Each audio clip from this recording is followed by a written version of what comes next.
they could have drafted, 15 years ago?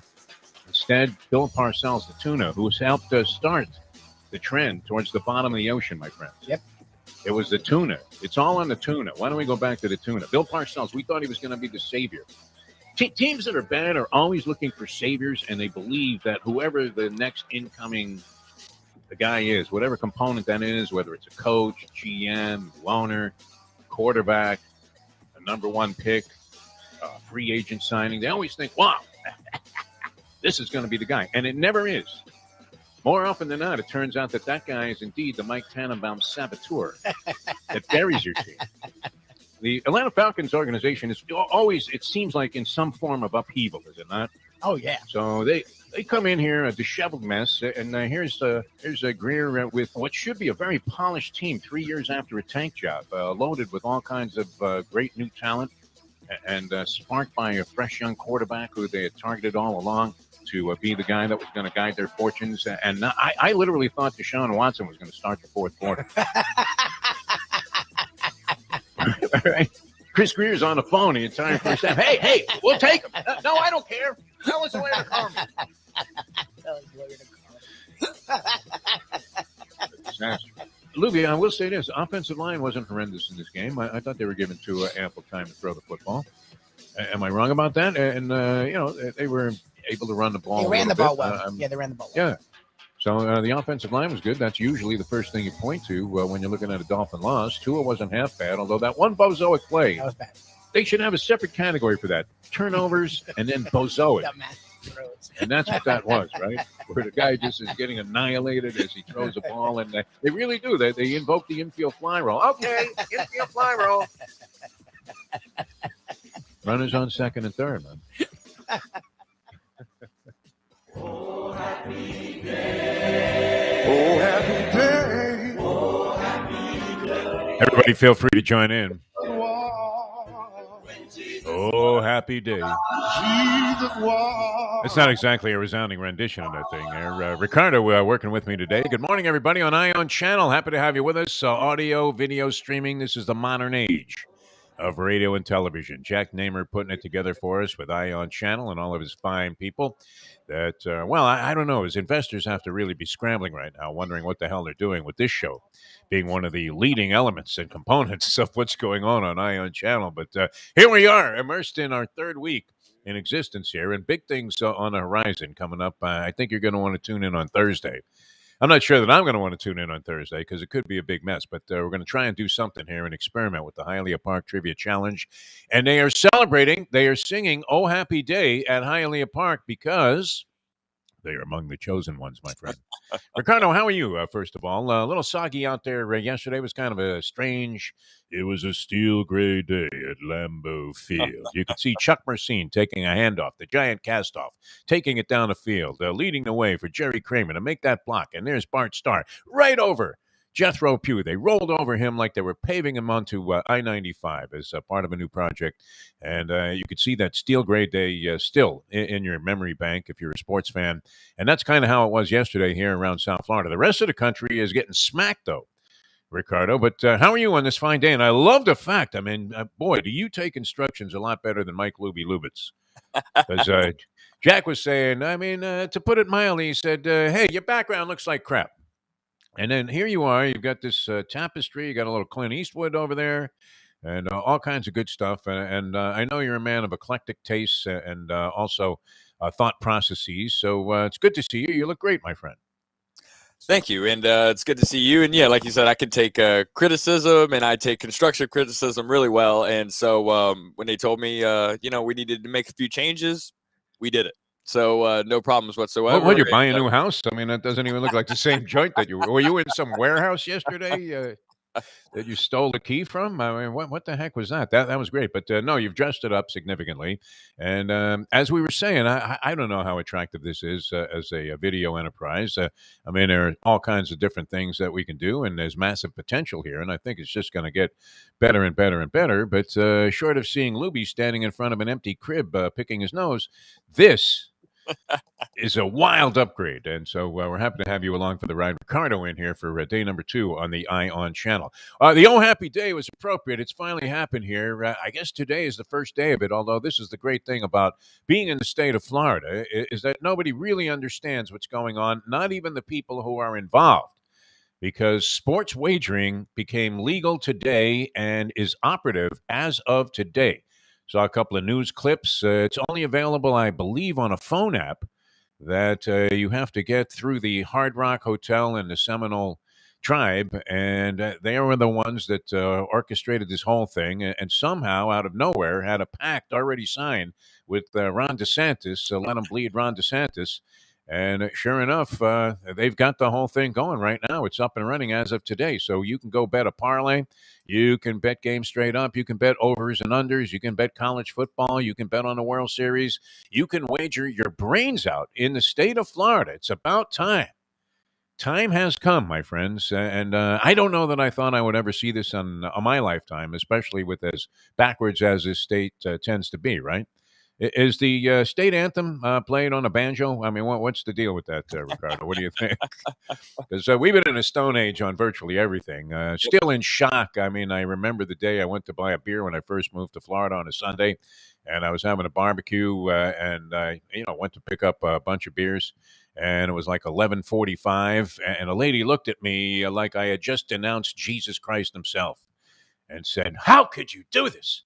Try to buy a beer before 12 o'clock here on a Sunday." It might have even been 1 p.m. back then. Wow. As if that little window between 12 and 1 was going to make the difference in saving your soul and keep you from becoming just a raging alcoholic. I don't know what they were trying to accomplish with that, but we were always backwards when it came to everything, and especially sports wagering. As Atlantic City got this and New Jersey got this, about 4 years ago, 3-4 years ago. And ever since then, they've been doing nothing but prospering, right? All the beaches are beautiful. The roads are perfectly paved. There are no more potholes. Everybody is prospering. People are just stuffing money in their pockets there that they're getting back from the state in residuals and all kinds of benefits, annuities that they get from this gambling money, the infusion of gambling money. And we're sitting here on our ass doing nothing. Going, well, I don't know. I mean, you know what? If we allow this, what's next? Prostitution? That's always the thing they go to. That's the go-to thing, when they decide it's going to lead to more crime and prostitution. Right. Which I don't know. Crime is not something that we welcome, but there's prostitution. No, I don't want to get into that. I'm not a huge fan of it. But nonetheless, I mean, people should be entitled to do what they want. And finally, we have it here. Sports wagering. We'll see what kind of impact it actually has. The state has already sold its soul.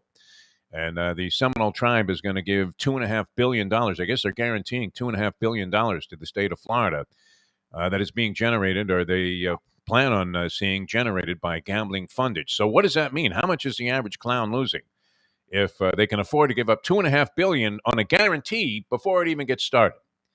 We'll see what happens today. But and our friends at Hialeah are going to be one of the hubs, I guess, for sports wagering here in Florida. But even they don't know right now exactly how that's going to work, which is the brilliant strategy that they have behind this whole thing. But if you wanted to bet on the World Series tonight, you could go ahead and do it. If you wanted to bet against the Chiefs, that would be a very wise move against the point spread, because they are horrible in that category. Good to have you guys with us, though. And this is an historic day, I guess, of sorts in the state of Florida. And what are we? Are we the last state to get it? I think Alaska might be holding out.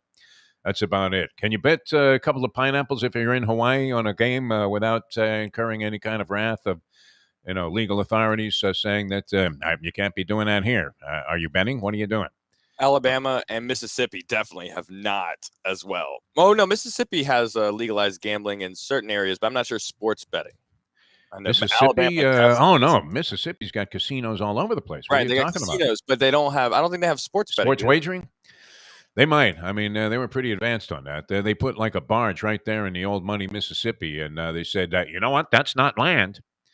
And Alabama, sure enough, definitely not. Yeah, because Tunica is big, and there are always people trying to encourage you to go to the middle of nowhere in Mississippi. Biloxi, of course. One of the first things I did in boxing was a couple of matches in Biloxi, Mississippi, when they had first opened that up. And I have to say, I was quite impressed. But they had casino gaming there.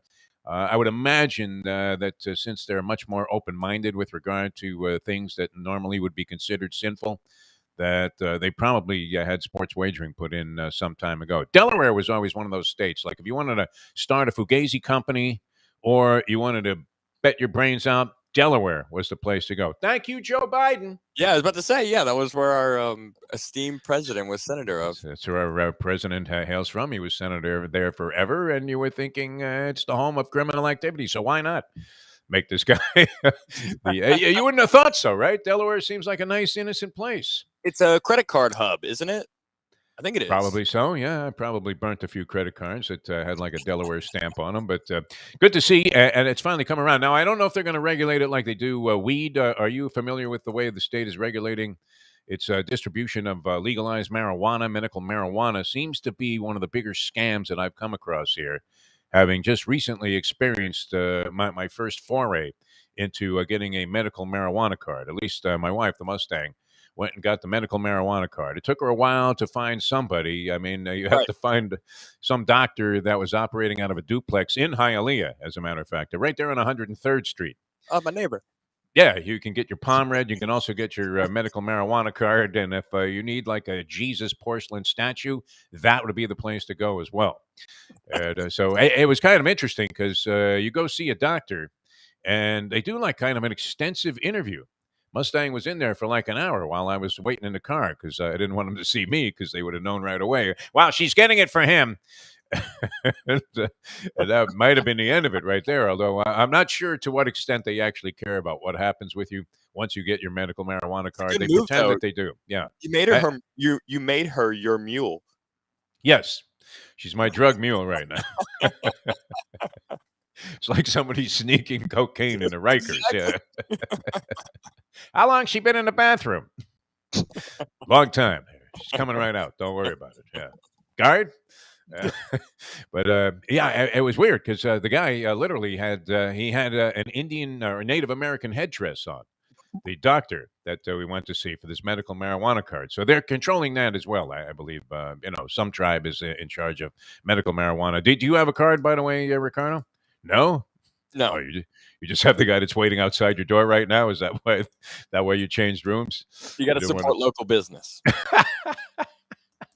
Very good. All right, many things happening. World of sport. Today is the NFL trading deadline. We've been centering on this story for a long time, and it's going to be much ado about nothing. I think that's how it's going to turn out. It's the old Shakespearean thing, much ado about nothing, as Deshaun Watson does not figure to be traded from the Houston Texans. The Dolphins will be playing the Texans, the Miami Dolphins, who mysteriously, and I tried to do a little research on this, Ricardo, you'll find this surprising. I was trying to look up life's greatest mysteries, which for me would always be things along the lines of the Bermuda Triangle, right? Has anybody ever figured out what the deal is with the Bermuda Triangle? Well, we had a Heat player that rolled into the Bermuda Triangle, Alec Kessler.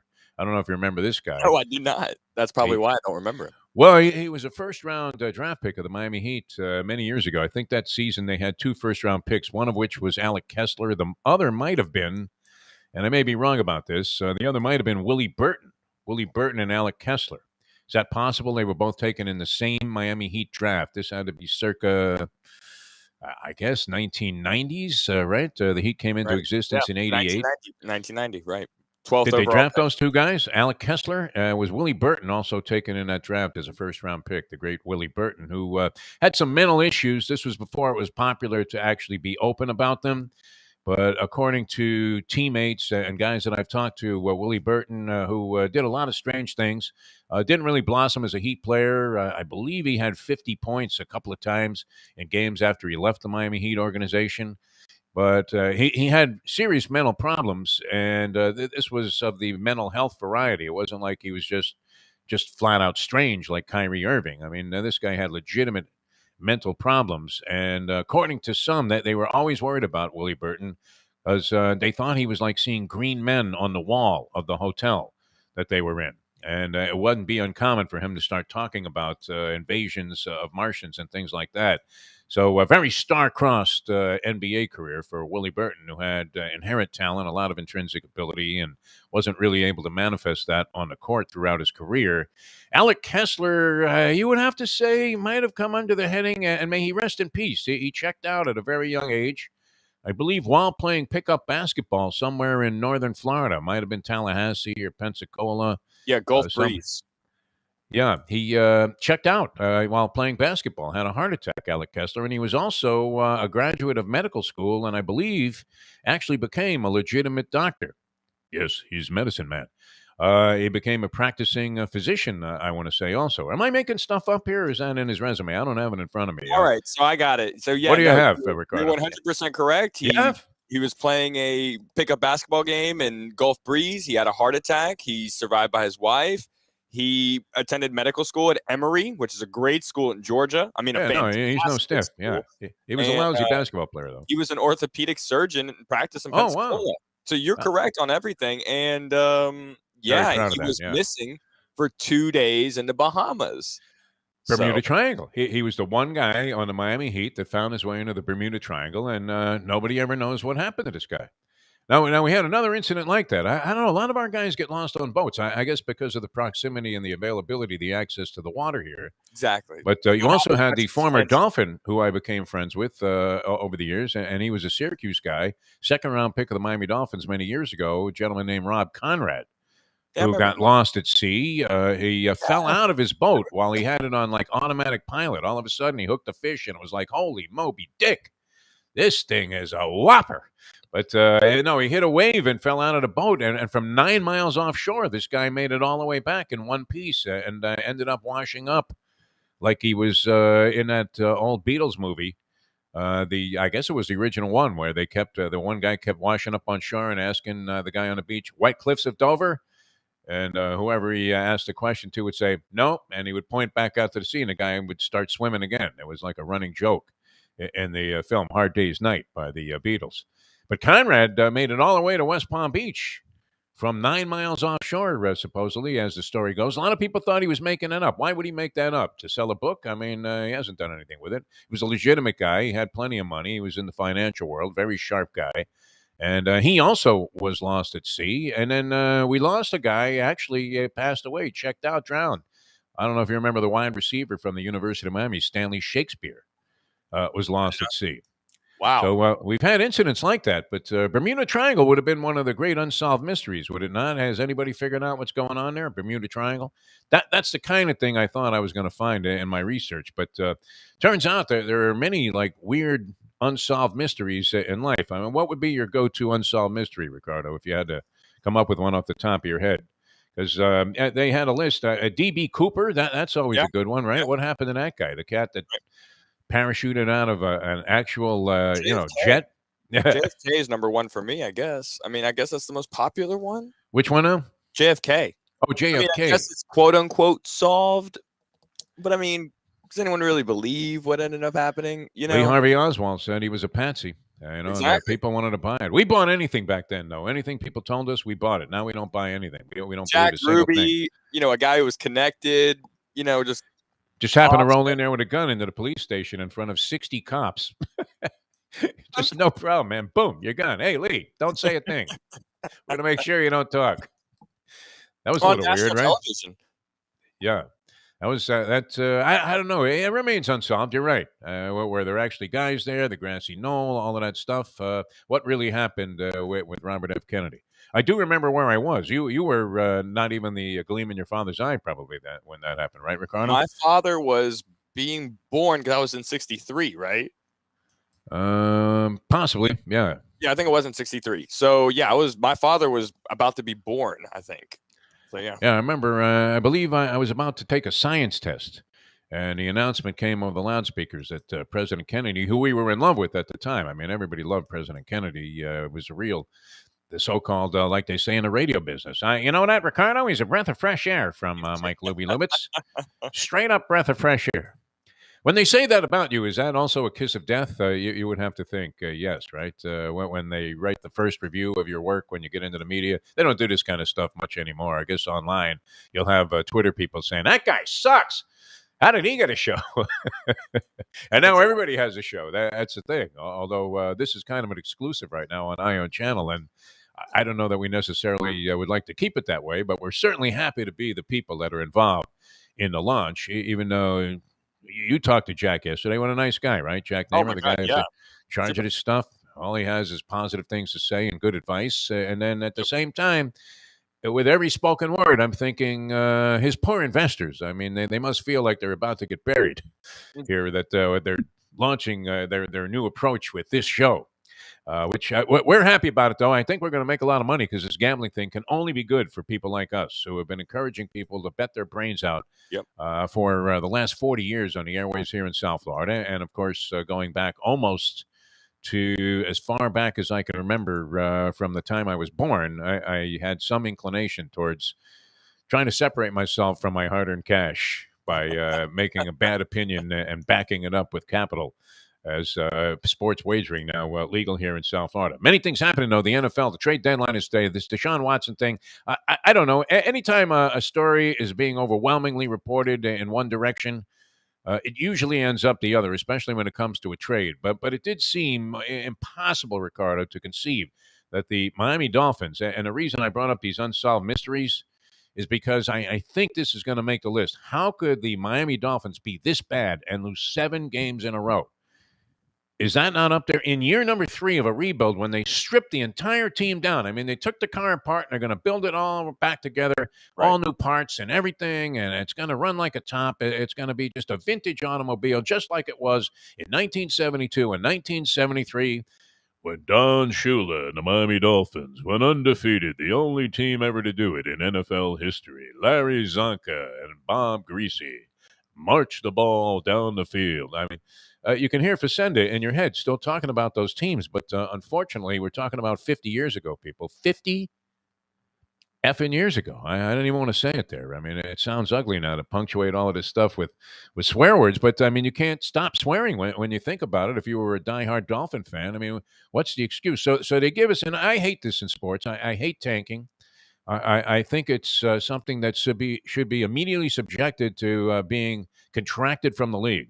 Well, the minute the commissioner should have the overwhelming power to say, you know what, if you're going to do that, go play somewhere else. Right, but the problem is they make an incentive in tanking. Like, yes, I mean, reward futility. Yeah, right, and also they take advantage of the loyalty of the fans. Look at Cleveland, right? They sold out for 20 years. They kept on getting high draft picks. They were tanking all the time, trying to get these high draft picks, and sure, they were trying to win. Their fans stuck by them, but I mean, at what cost? You know, I mean, they spent a lot of money in 20 years. I mean, that's Philadelphia 76ers, one of the great examples of that. But they should do it in an incentive way where, you know, if you're the worst team in the league, maybe you shouldn't get the first draft pick. I don't know how they should do it. It's not my place, but the incentive shouldn't be to tank and you get rewarded for it. No, you should be punished for it. Absolutely. It should be the direct opposite. I believe the best team in the league should also get the number 1 pick. There should be incentive to win. They put a lot of extra incentive. Baseball, actually, maybe by accident, might have done a really good thing with the added wild card team in the 1-game playoff. And they put added incentive to win every game right down to the final game. Look at San Francisco and Los Angeles this year, Dodgers and the Giants. Comes down to the final weekend of the season, and the big differential was one team's going to have to go in and play a 1-game playoff. The other team's going to sit that one out and then get best 3 out of 5 with home field advantage and have home field advantage possibly throughout the entire duration of the playoffs for as long as they lasted. And that was based on the outcome of the last game of the season when both of those teams were already guaranteed for months spot in the playoffs in the postseason. So they added a lot of incentive to win, and that's what they need to do with these situations like you have in the NFL. The worst team in the league should not get the number 1 pick. Right. They should not be able to touch it. If they really wanted to prorate it somehow, maybe the worst team in the league gets the 15th pick or 16th pick, whatever the midway point is. But certainly should not qualify to get the number 1 pick. That should not be their means of fixing things. Or maybe the team that's the first out of the playoffs or something like that. Again, I don't really know how you would do it, but it has to be then you can tank a playoff game. And now with sports wagering, I mean, that's the there'll be a lot of curious things that pop up about the way games were played. Right, and you have to have an incentive to win because all these NFL teams make money, regardless if they win or lose. So there has to be incentive to win. Yes. And if there isn't an incentive to win, then, I mean, I'm not saying baseball. The Dolphins now are in a position where even though this may not have been by design, it may just have been by their own bonehead nature. Right. One of the great mysteries. How could you be this stupid? I guess is the mystery, and still have jobs in the professional sports field where your job is to assess and assemble talent. Right. How could you possibly be this bad at it? They're inconsequential jobs, though. The only consequence is the fans being upset. They still make all their money at the end of the year. Oh, if you do that at Amazon or Apple, they're going to fire you if you keep losing money every year because the product's not good and people aren't going to buy it or whatever it might be. But in sports, it's different. They have a certain type of loyalty that goes generational, and it's hard to don't give these ideas to Jack that you can find a reason just to let a guy go.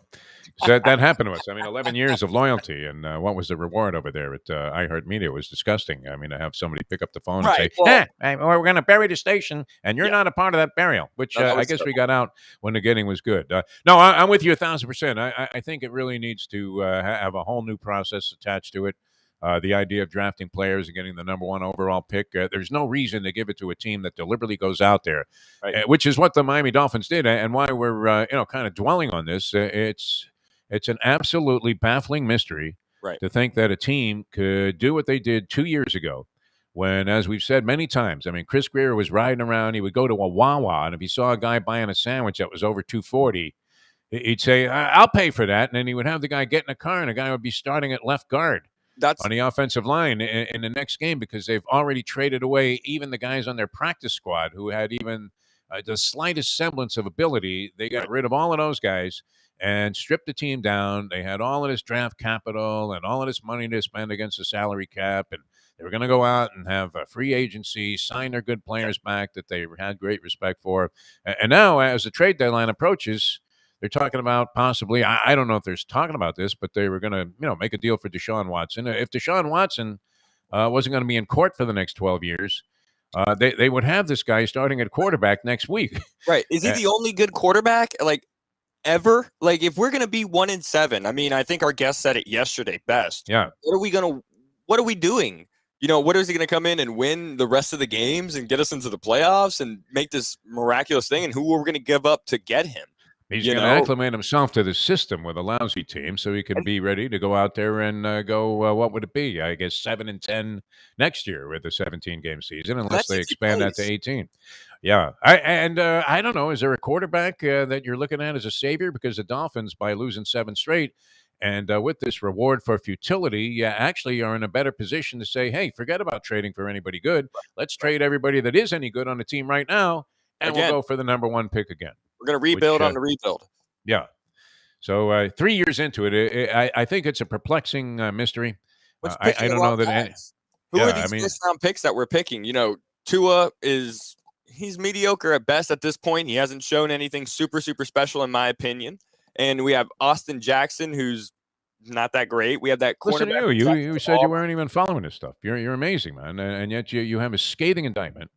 With accurate mentions of guys that absolutely have not performed up to their billing, and the corner from it's Auburn, a shame, really a shame with Tua, because he's a good guy, and I don't know if he's going to blossom somewhere else. It just doesn't look like he really has the full complement of skills to be that type of quarterback in the pros. Right. You either have to be a sensational runner, or maybe have a little better ability to throw the ball downfield. I mean, Lamar Jackson is a sensational runner.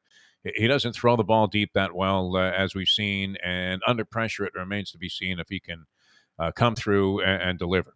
You have Murray in Arizona. He's looking great so far. A smallish quarterback that you had a lot of doubts about.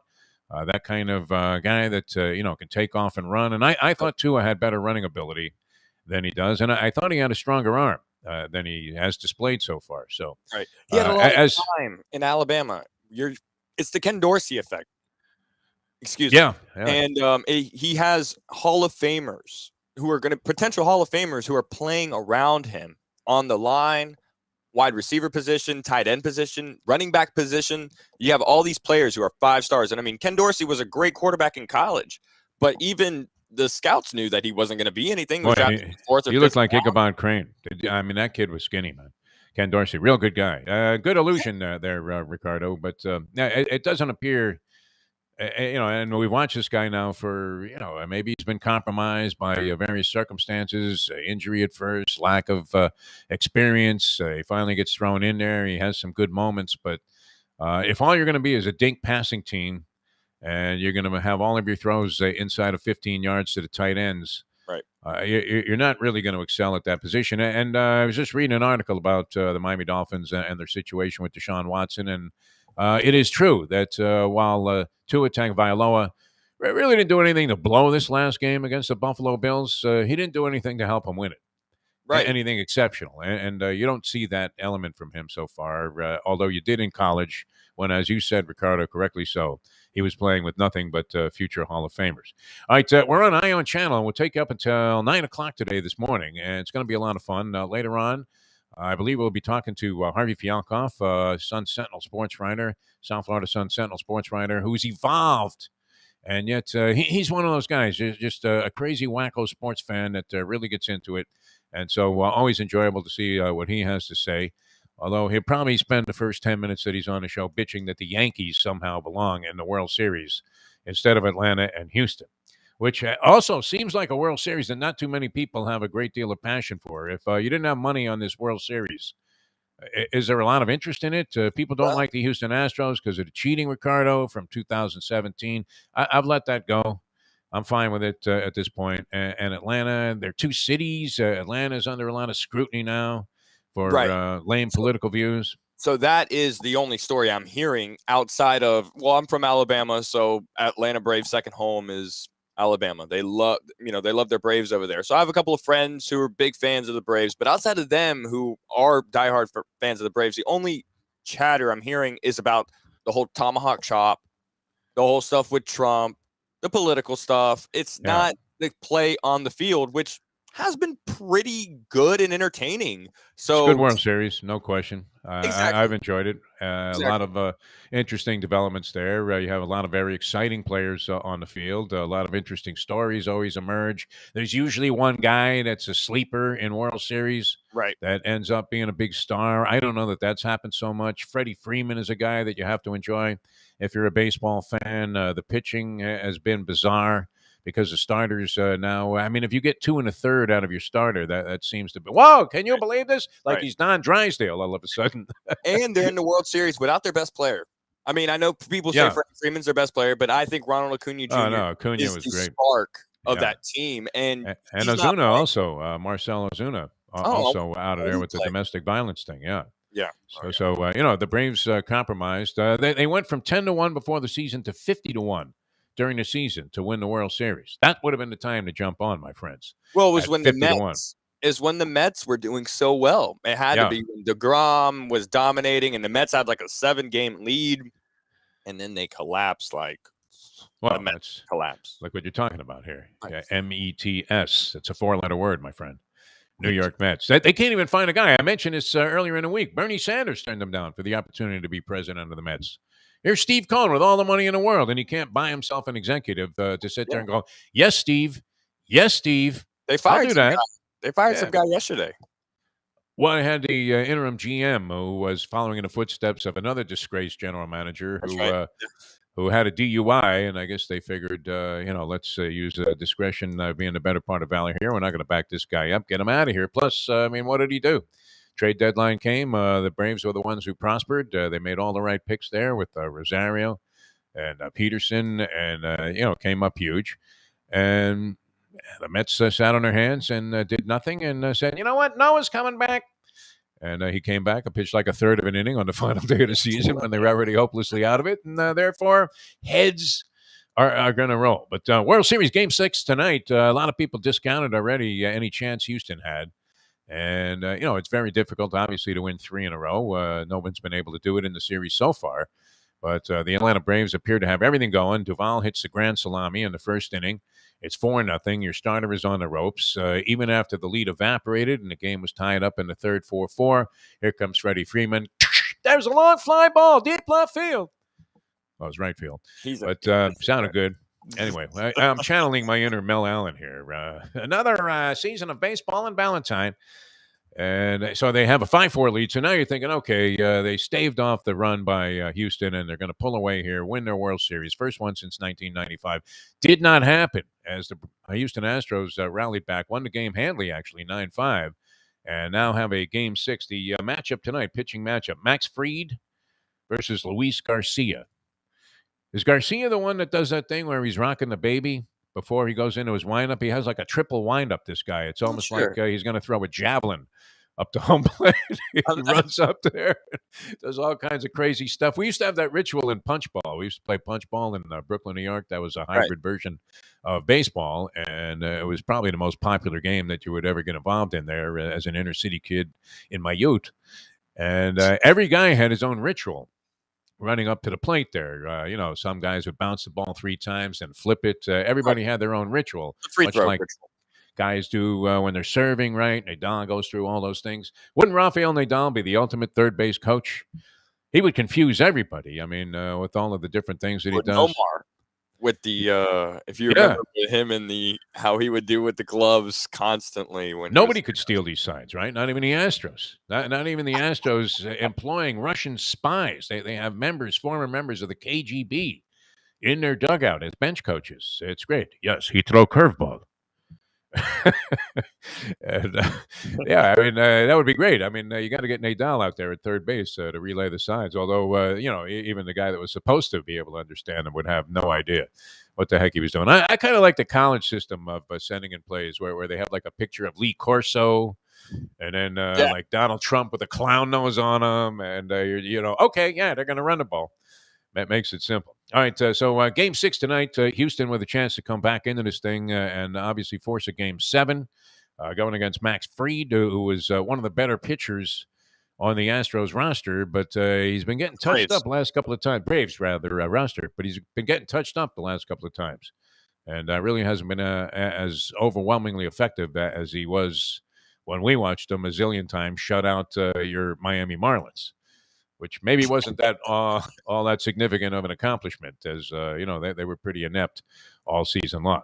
All right, and of course, last night the Kansas City Chiefs against the spread once again. Against the spread, I was betting against the spread. Here's one for you: if you're going to take advantage of the new Florida gambling laws, bet against the Chiefs every game against the spread. Now, this was an old-time theory many years ago. A guy came up with this, and I'm not sure how applicable, how appropriate it is anymore, because I really haven't been tracking it, because it's hard to remember what you had for breakfast, much less what the Chiefs did the first 6 weeks of the season. Now, the Chiefs are not in that category this year, but the theory was always to bet against the defending Super Bowl champion in every game against the spread the ensuing year. And the obvious reason and rationale behind that was the public's going to jump all over a winner, and they're always going to overinflate. I don't know how the Buccaneers are doing against the spread this year, but let's face it, they're always playing into rather significant point spreads. And so you're laying 9.5, 10.5, seems like every week against routine teams, and they're even favored on the road when they're going against good teams, the Buccaneers. So you used to be able to make money on that, Ricardo, as an annuity.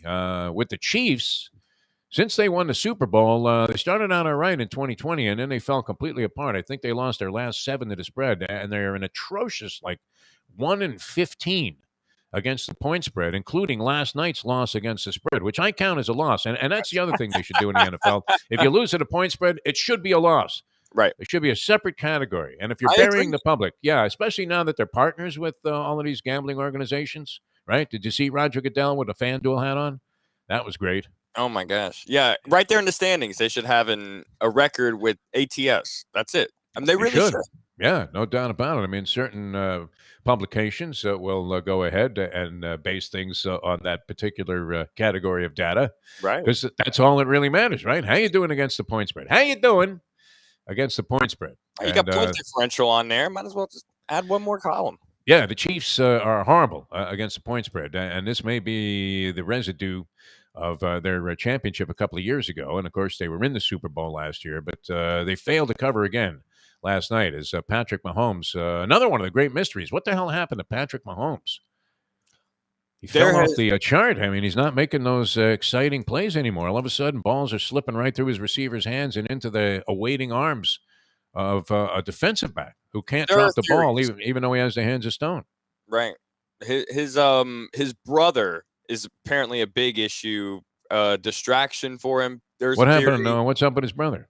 His brother has been on social media and doing different things. I think during their game against the Washington football team, they posed him and his fiance posed on top of Sean Taylor's memorial or something like that, and people were saying that's bad juju, for the this future. was Mahomes' brother. Mahomes wouldn't do Yes. something that No, tasteless. Mahomes Yeah. didn't do anything like that. No. Yeah. He's straight. He's good. He was too busy trying to play, but it was his brother who was making all the fuss and making all the noise, and apparently there's a rift between them now or something. Well, and the other theory is a financial one, of course. He who taketh all the money sometimes playeth with lousy players around him. And that's why Tom Brady was always so great. And people forget about that aspect of Brady. He was always taking $15 million while he's watching Kirk Cousins. Can you imagine how Giselle was, giving him the business? They're in bed getting ready to, consummate another fine day of living together. And she says, Kirk Cousins is making $30 million, Tommy, and you're only making 15. What makes you so great? I should be with Kirk. No, I don't think she's that type of woman. I mean, she doesn't need the money, but right. I mean, this guy was willing to capitulate to the whole concept, and maybe that's why there was some bitterness there at the end. It happened with Dwayne Wade with the Miami Heat, where Wade kept taking less money so they could accommodate Chris Bosh and LeBron and other free agents. And then when it came time for him to get his piece of change, Pat Riley said, the Knicks not doing so good. The cruise business is down, and people are winning in the casino. They don't care about the casino and the cruise ship. They only care about the food and the drinks, right? Well, the whole thing with the salary cap is I like how they do it in baseball. It's a soft cap. Soft cap. Nobody cares about it. Yeah. Exactly. I like that because it has an incentive to win, and therefore, and also you can actually attract people to come over here. Who wants to go play? Since they got Patrick Mahomes, okay, but who wants to actually go play in Cleveland or Kansas City? Especially when they're not good. You want to play in a nice place. Bernie Kosar would be the only guy I know of. Yeah. Right, but you can pay them a lot of money, to go play at those places or whatnot. And that's what I think they should be doing. I mean, the Dallas Cowboys would obviously dominate it, but I don't like the salary cap deal because, you're right. Like, Patrick Mahomes is taking up such a huge chunk of that change. There has to be resentment for it. Probably needs to be rethought. You're right about that, Ricardo, where even if they want to have one. And that was put in place to keep the owners from outbidding themselves. Exactly. For players. Exactly. So, and how this is accepted, it's the worst union in all of sports. Brett Tesser will address that. We'll ask him that question when he comes on. The agent to the stars, very good on business aspects of sport. All right, let me tell you about, and this is big business down here, Destination Sport Miami, our proud title sponsor here on Ion Channel for the Defo Show, and normally featuring Mike Lubitz, but by the end of his vacation, you're going to have as many shows in as he does. Oh, my gosh, you're right. Well, we'll have a debate like the Jets do now as to who's going to be our starting quarterback. But nonetheless, and it's always a pleasure working with you. And you would love these guys from Destination Sport Miami. Man, what a concept they came up with. And this is going to be the largest indoor sports, multifaceted facility with like 2 regulation football fields, all indoors. All indoors. I mean, it's really a monumental undertaking, and yet they're doing it, and they're doing it with grace and style and with rapid speed, my friends, as this thing is progressing and should be fully in place in the next year or so. And that's even with, I mean, imagine trying to get a permit for a joint like this. You can't even get a permit inside of a year to cut your lawn. And now these guys are going to build this giant facility in the Doral area that's going to have 2 full football fields indoors. Wow. I think like over a dozen tennis courts, clay hard courts. I mean, and a tennis program there that's going to be unparalleled. They're going to have 2 full regulation size NHL rinks. I believe multiple, more than 3, 4, something like that. Basketball courts, NBA regulation size. I mean, this is going to be the ultimate destination for anybody that's involved in sports, any aspect of it, whether you're running a youth league or some sophisticated team from out of the country. They're all going to be flocking to Miami to take advantage of what's available at Destination Sport Miami. Going to have something for everybody also, and really going to be a big thing, a huge asset to the community. Look for it online, and if you have interest in this project, Destination Sport Miami. And you can find them online, destinationsportmiami.com. And look forward to what's going to be just a giant boost to the South Florida economy and sports business here in this area. And going to be a big thing for the country as well. Destination Sport Miami. All right, we're coming back with more later on. Harvey Fialkoff, Brett Telsler, the agent to the stars on this fine Tuesday edition of the program. Ion Channel, very happy to be here. Thursday, we're cooking something special up. I'm not sure, Ricardo, right now how it's going to work out, but it's going to be the next phase, I believe, of my broadcasting career. I was just thinking about that. People were telling me terrestrial radio was dead for a long time. We're lucky to have Doug running all of our radio streaming. A lot of people telling us they're catching us. It's not. All right, it's a coffin on roller skates. You're still involved, yeah. I mean, so you have to defend the position. But it is a coffin on roller skates. It's barely there. Don't get me wrong. I love radio. I mean, part of its demise, I guess. I don't know. There are just so many different ways to communicate now that it sort of outlived its time, right? It's like, do you know any ham radio operators, right? Yeah, I got somebody on from Germany. Well, no, nobody's doing that anymore. No, but I think it's a couple of things. I think it's also the normalness of radio that is boring. I mean, if you listen to a music station, you've been listening to classic rock station and Led Zeppelin. You've been listening to the same Led Zeppelin songs forever. Here's Stairway to Heaven. Yes. Right, exactly. Nobody has any type of risk. They don't want to do anything. That's that great Tom Petty song where it was like the last DJ died or something like that. They're killing the last DJ. And I mean, it's true where everything is automated now. There isn't any type of personality. There's no differences between the stations. The DJs don't matter. Back in the day, it mattered, but they took all that stuff away, and now it's not even localized anymore. I mean, and you can find things that are more particular and more in tune with your own taste. Right. Because there's a lot of good niche stuff out there, which we hope not to be in that category. But if we're your niche, that's fine. Thank you guys for tuning in. Now, a lot of people have been having favorable reactions to the show, which I find surprising, but nonetheless encouraging. And it's great to be here on Ion Channel. We're coming back with more, just getting started here, although we have been rapping for about 45 minutes, which is another great liberty that we can take here with Ion Channel. Hey, do you guys have any kind of format? Not necessarily. And we'll be back in a moment. Now that the time trade deadline, my man. It's a trade deadline. Where's Deshaun going? It's 7:46 Eastern Standard. Play the ponies in style at Champions, the outstanding simulcasting room at beautiful Hialeah Park. Yes, the grand old lady of thoroughbred racing has never been more vibrant, and you can wager on the races from the top tracks around the country while enjoying a cocktail at the Brass Rail Bar or any of the fine food served throughout the facility. If poker is your game, you're covered in style. And you can play all your favorite Vegas-style games, including blackjack, craps, and roulette, in Hialeah Park's sizzling hot casino. Get a player's card when you walk through the door for all kinds of generous amenities, including our favorite, free play, when you come out to the ultimate casino and entertainment destination, Hialeah Park. Hey, folks, Tony Segreto here. What if I told you could go to a great restaurant, feel completely safe because their COVID protocol is unmatched, have an amazing meal, have a great time. When the bill comes, you won't get sticker shock. You're going to say, that's too good to be true. No, it's not, because I'm talking about Texas Roadhouse. Great family atmosphere, great atmosphere for a couple, great atmosphere if you just want to go by yourself and watch a game and have the coldest beer in town. And while you're doing that, have the best bread in town. All at Texas Roadhouse. Everything you get there is fresh every day and made sure it's served at your table, hot and ready to go. And the best part is you don't get sticker shock because the prices are amazing. Texas Roadhouse. Hey, it's Mike Mayo for Even Keel Fish Shack, corner of A1A and Commercial Boulevard at Lauderdale by the Sea. It's my favorite place now for great seafood in a casual beachfront setting. They've got happy hour 4 to 7 Monday through Friday. They've got great dishes like grilled oysters and oysters on the half shell, bang bang shrimp, lobster rolls, octopus. They also have burgers and chicken for those who don't like the seafood. They're open 7 days a week for a lunch, dinner, and weekend brunch.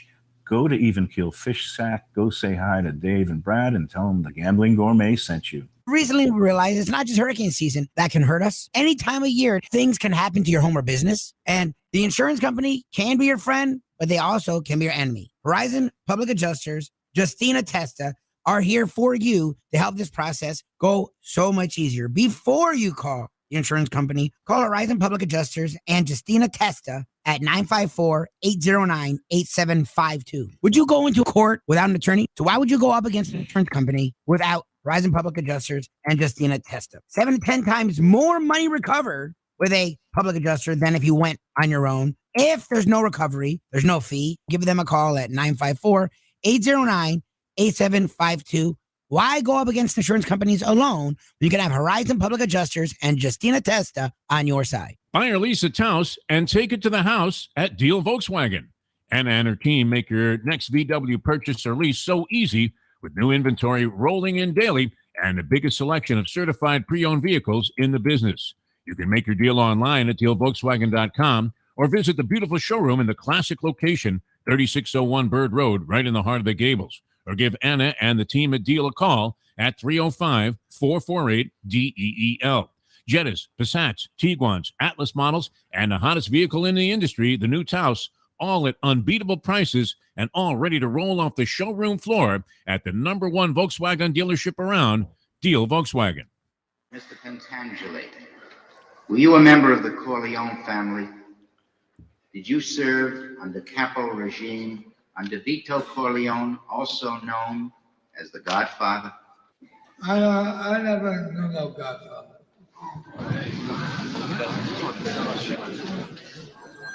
Mr. Pentangeli, you are contradicting a sworn statement you previously made to me and signed. I ask you again, sir, here and now under oath, were you at any time a member of a crime organization headed by Michael Corleone? I don't know nothing about that. Oh, I was in the olive oil business with his father, but that was a long time ago, that's all. We have a sworn affidavit. We have it. Your sworn affidavit that you murdered on the orders of Michael Corleone. Do you deny this confession? Look, the FBI guys, they promised me a deal. So I made up a lot of stuff about Michael Corleone, because that's what they wanted. But it was all lies. Everything. And I kept saying, Michael Corleone did this, and Michael Corleone did that. So I said, yeah, sure. It's now time for the Defo Show.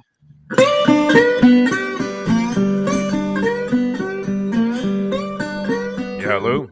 20 to win on the Patriots. Getting what? Only 4 points? What, are you kidding me? Every other book in town has that at 6. Unbelievable. Yeah, sports wagering legal here in Florida right now. So if you're a member of the police force, anybody in law enforcement, forget about coming over here to have me popped for trying to place an illegal wager. It's legal. It's all good. And we'll see where that goes. I don't know exactly how that's going to work. And the beauty of it is there are probably, I don't know, how many people were in that room when DeSantis made that deal with the Seminole tribe to have legalized sports wagering. The state's supposedly going to get $2.5 billion. How come that never plays out, though, in any tangible result? And you hear this all the time whenever teams are asking for fundage for stadiums, right? Oh, my God. How many times have you heard this rhetoric? Well, you know what? We're going to put a lot of money into improving the area there. It's been a bit of a blot.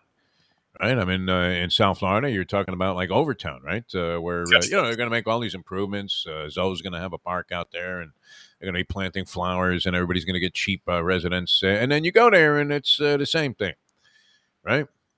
Nothing ever changes. The areas around most of these stadiums, you wouldn't want to walk one block through. It's kind of like when you go to Chef Bola's in Atlantic City, and they say everything up to Chef Bola's is okay. Don't set 1 foot past there if you want to keep your life intact and preserve your health. But it never comes to fruition, right? No matter what, whether it's an arena, a stadium, a football stadium, doesn't matter. They always tell the people, yes, we're going to do vast improvements with all of this money to the immediate surrounding area. It's going to be a thriving area, and yet that never transpires. Miami Gardens, another example. Yeah, what's going on there? Yeah. Does the conch man still come by there with that conch fritter truck? He was great in the neighborhood there. Carroll City, essentially, is where they're at, Miami Gardens. Yeah. And, I mean, you don't see any vast improvements there since they put that beautiful, shining stadium there at great expense to the community. Denny's. Well, and Marlins Park also, same thing, right? What's going on down there? Exactly. Are you going to park your car in the street? Nah, I'm going to pay that guy $20 at the Shell station. Feel a lot better about that. No blocky, no blocky. Only in Miami would that be a feature. No blocky, no blocky. Always great. First time I heard the term, I didn't know what the guy was talking about. And then I came out the first time I parked my car without the guaranteed no blocky. And, of course, there was Winnebago with Minnesota plates right behind my car. And, the guy hadn't even broken out the barbecue grill yet, so he wasn't going to be leaving for some time. I can't find the keys. People in Minnesota don't talk like hillbillies. Yeah, what am I doing here? Yeah, I've been overwhelmingly influenced by my time here in South Florida. All right, we're on Ion Channel. I'm Jeff Deforrest. Ricardo is in for Mike Lubitz, who last was spotted in Lisbon. Isn't that somewhere where like Matt Damon ends up when he was trying to dodge the people that were out there to kill him? And what was those? What were those movies that he was in? Where he was in like 7 of them in a row, and he was some manufactured human being. Matt Damon. The hell? Born Identities. The Born Identity. And wasn't that it? Right? They put Dateline Lisbon. That's where Lubie was spotted last. Lubie in Lisbon, straight out of Newark to Lisbon in Portugal, and then going to be traveling Europe. So Ricardo's in, and it's good to have him here. And you have a big fan of my friend Chris Kurtz, Ricardo. Oh, wow. Who is an avid listener now and viewer on Ion Channel. Jack Namer will be very happy to know that we have a viewer here in South Florida. That's tuning in the show every day, and he says, hey, who's that guy on the left?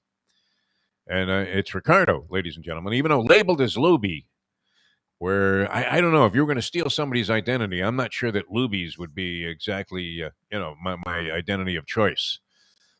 Might want to get like Jeff Bezos, who you mentioned earlier, who accidentally signed some adoption papers. All right, and we mentioned this. And Brett Tessler, the agent to the stars, is going to join us. And I don't know how fascinating this NFL trade deadline day is going to be.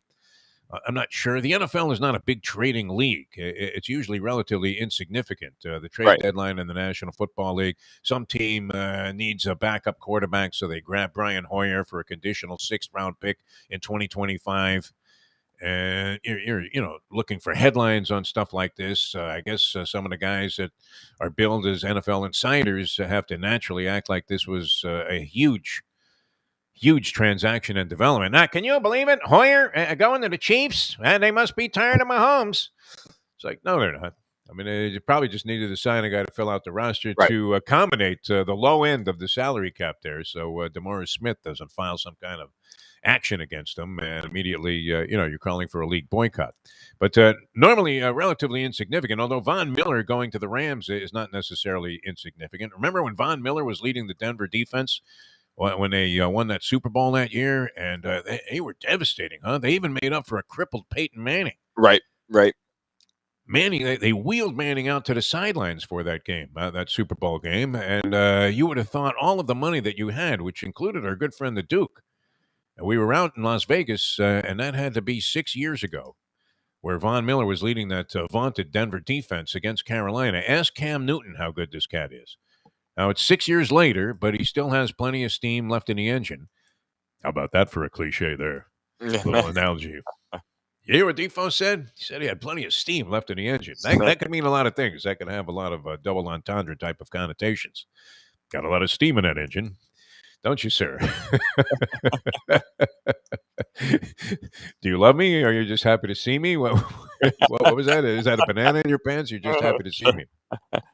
Anyway, so he gets traded to the Rams, who already have like a dynamite series of defensive stars in their lineup, right?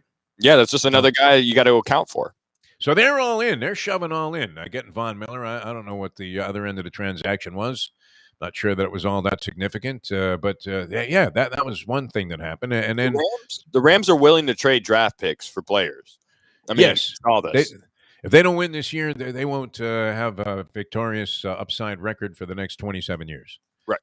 Sean McVay will go to his grave with a losing lifetime record if they don't win this year or maybe the next. Right. They got Matthew Stafford, who you would have to say is on the tail end of his greatness, if you could call it that. Is Matthew Stafford a great quarterback, or was he just compromised? I mean, you have to take into consideration, hey, who did he play for? The Lions, who haven't had a good quarterback since Milt Plum, my friend. Right. I think that was their last really good quarterback, the Detroit Lions. They did have Barry Sanders for all those years, and they wasted him.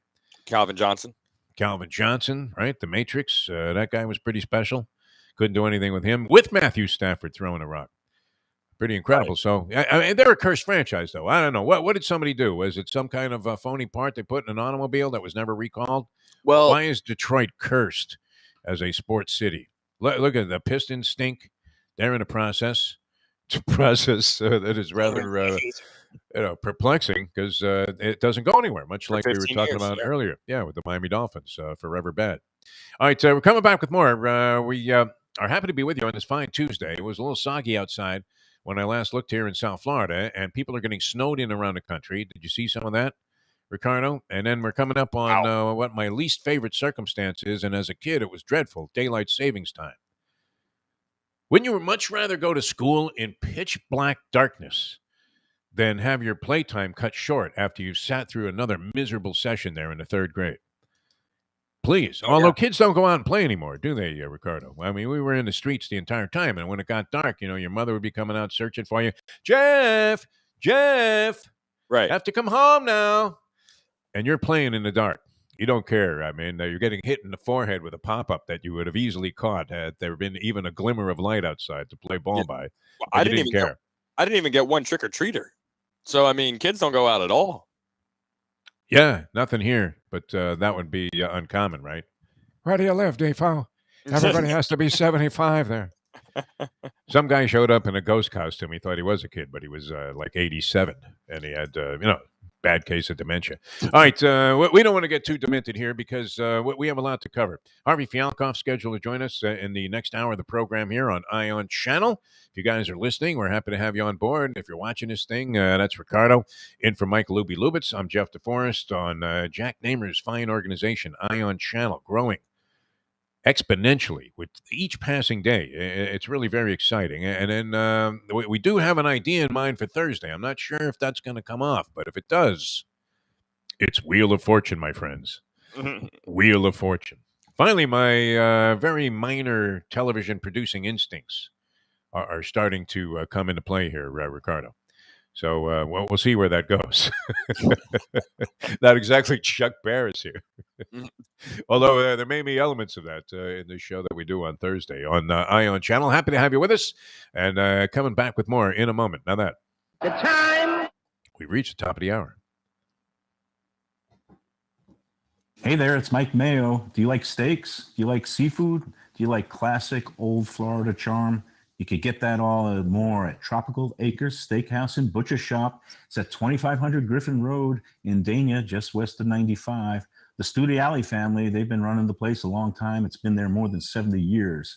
And it is now a place you can get early bird specials along with steaks to take home and throw on the grill yourself at the Butcher Shop. That's open 10 a.m. to 10 p.m. every day. It's open for dinner every night starting at 4:30, but they are closed on Sundays. Go to Tropical Acres. It's a place to go for a great meal, great people, good value. Tropical Acres. The championship meet is right around the corner at Gulfstream Park. The only place for live racing, Gulfstream's action has never been hotter. Whether it's on the track, in the casino, or part of the dining and entertainment offered at the Village of Gulfstream Park. Currently running Thursday through Sunday, Gulfstream's racing package is the best in the country, with all the top horses and people in the game pointing towards another tremendous winter season. Check out the remodeled first floor casino, open 7 days and nights a week, along with the many special events and concerts happening at Gulfstream Park. You can place your wagers from anywhere at firstbet.com. Check the calendar of events at gulfstreampark.com. Destination Sport Miami is here to revolutionize the sports landscape in South Florida. The largest indoor multifaceted sports complex in North America is on the way, with distinguished leaders of its various sports programs and unparalleled access to the finest indoor training fields and facilities. Destination Sport Miami will set South Florida apart as the destination of choice for elite athletic training and development, and for its dedication to youth programs and sports on all levels. A phenomenal concept and a powerful undertaking, Destination Sport Miami will also be an important commodity in the sports business community as well.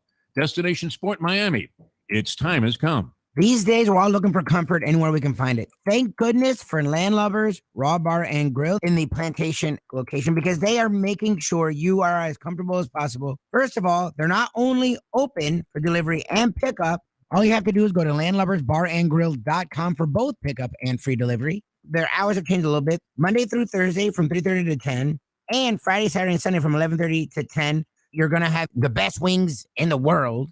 You're going to have a great burger. You're going to have their amazing soups. Again, Landlubbers Raw Bar and Grill. It's nice and easy. Just go to landlubbersbarandgrill.com for both your pickup and free delivery. Thank goodness for Landlubbers for making you always feel right at home. Since day one of Old School, we've had Catholic Health Services be part of our family. They are recognized as the quintessential rehab facility in the Southeast for strokes, but it goes well beyond strokes because Catholic Health Services is in the community of South Florida to help the community stay healthy. And if they're not healthy, get them healthy and get them back on their feet quicker than they could have ever expected. They do it every single day. It's step and repeat. 24/7 Catholic Health Services. Buy or lease a house and take it to the house at Deal Volkswagen. Anna and her team make your next VW purchase or lease so easy with new inventory rolling in daily and the biggest selection of certified pre-owned vehicles in the business. You can make your deal online at dealvolkswagen.com or visit the beautiful showroom in the classic location, 3601 Bird Road, right in the heart of the Gables. Or give Anna and the team at Deal a call at 305-448-DEEL. Jettas, Passats, Tiguans, Atlas models, and the hottest vehicle in the industry, the new Taos, all at unbeatable prices and all ready to roll off the showroom floor at the #1 Volkswagen dealership around, Deal Volkswagen. Your little toss. Your little toss. Come on. Oh, That's it. Okay. That's it. Thank God. Don't do that. You idiot. Thank God. Thank God, please. This has nothing to do with God. We now return to the Defo Show.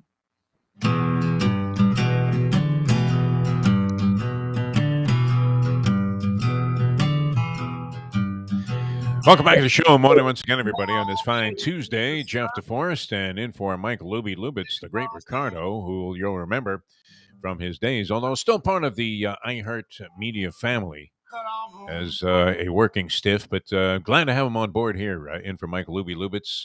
You remember him from his days with the Greek show, which my friend Chris Kurtz, as I said, Ricardo, quite a big fan of your work with the Greek and misses the Greek on an afternoon basis. Talked to him the other day. For those that were familiar with the tandem that we had working there at 9:40, and I guess the Greek was just on 9:40, not 12:30. We had a fully syndicated program, right? 2 radio stations that nobody listened to.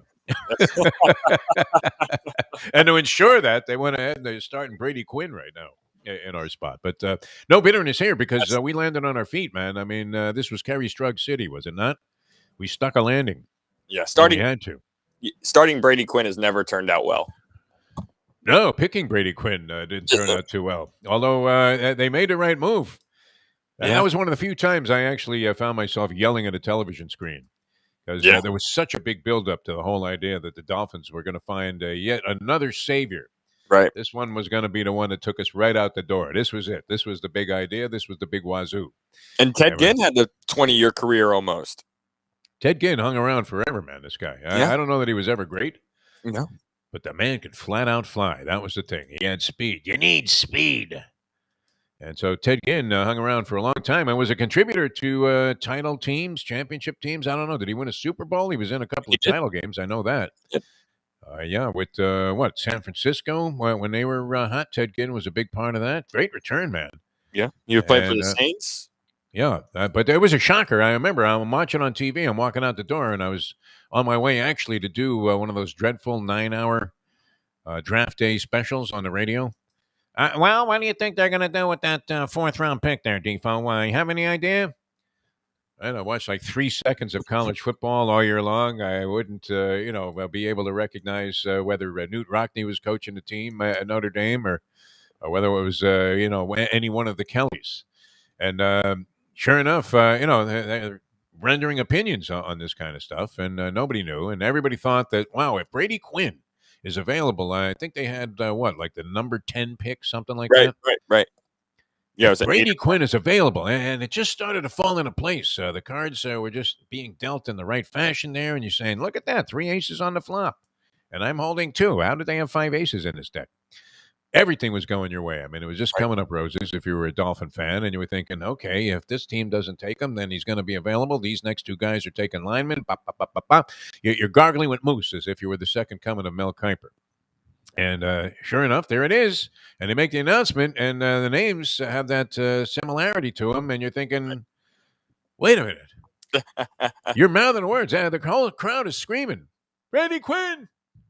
And they took Ted Ginn Jr., and he did. He had a better career than Brady Quinn. But we were beaten out by Quinn for a radio job, and couldn't be happier to have landed here on Ion Channel, where we can do pretty much whatever we want and, entertain an even larger mass at the same time. So good to be with you. Sports gambling hitting Florida, and wow, it is amazing to me. I mean, how confusing could this one simple issue be?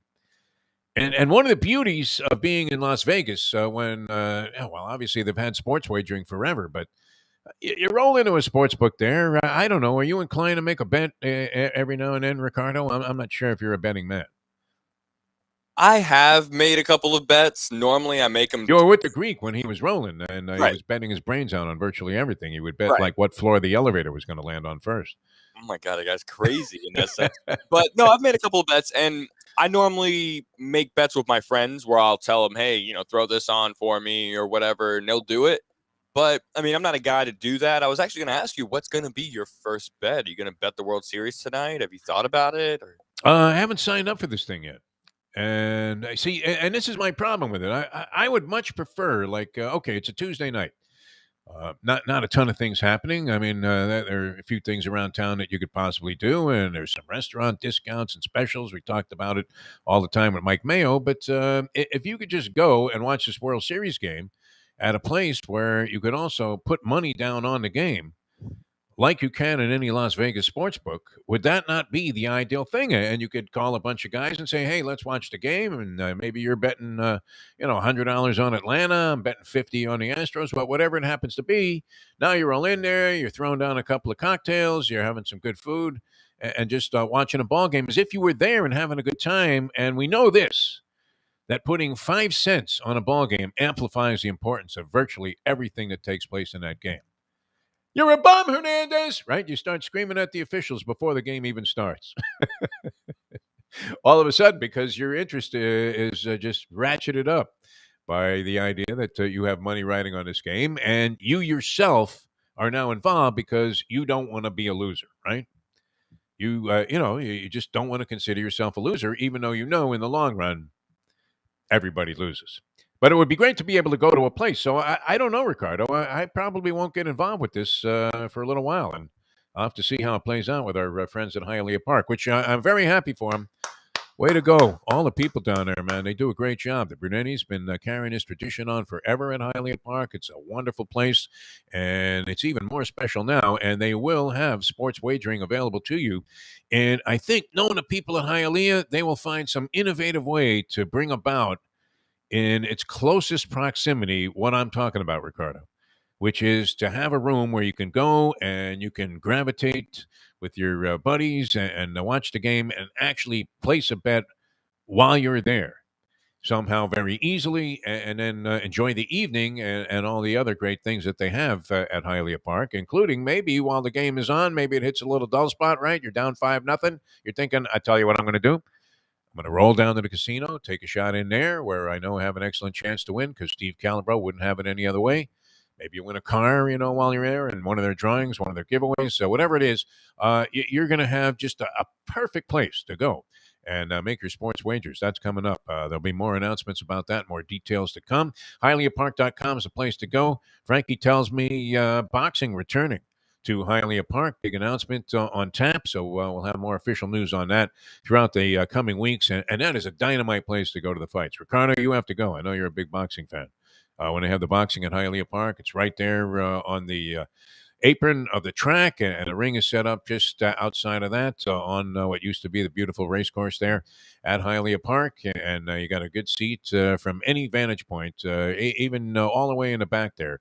Still a great seat. You're right on top of the action there, and it's going to be really, really a dynamite card. I heard a little bit of the details on it, so look for that at HialeahPark.com, and look for all of the great action that's taking place right now at beautiful Hialeah Park. All right, Harvey Fialkoff coming up, at least scheduled to join us. You never know with Harvey. Right? Sometimes you call and he's like Lubie. All of a sudden you find out he's in Lisbon somewhere on a dream vacation. But Harvey Fialkoff going to join us, a longtime sports writer for the Sun Sentinel. And Brett Tesser on draft day deadline, right? Our trade day deadline is going to be with us, the agent to the stars. I got hung up on the draft here because now I'm trying to figure out who the Dolphins are going to take with the number 1 pick. Back with more in a moment. Now that The time. it is 8:14. Destination Sport Miami is here to revolutionize the sports landscape in South Florida. The largest indoor multifaceted sports complex in North America is on the way, with distinguished leaders of its various sports programs and unparalleled access to the finest indoor training fields and facilities. Destination Sport Miami will set South Florida apart as the destination of choice for elite athletic training and development, and for its dedication to youth programs and sports on all levels. A phenomenal concept and a powerful undertaking, Destination Sport Miami will also be an important commodity in the sports business community as well. Destination Sport Miami, its time has come. Hey folks, Tony Segreto here. What if I told you you could go to a great restaurant, feel completely safe because their COVID protocol is unmatched, have an amazing meal, have a great time. When the bill comes, you won't get sticker shock. You're going to say, that's too good to be true. No, it's not, because I'm talking about Texas Roadhouse. Great family atmosphere, great atmosphere for a couple, great atmosphere if you just want to go by yourself and watch a game and have the coldest beer in town. And while you're doing that, have the best bread in town.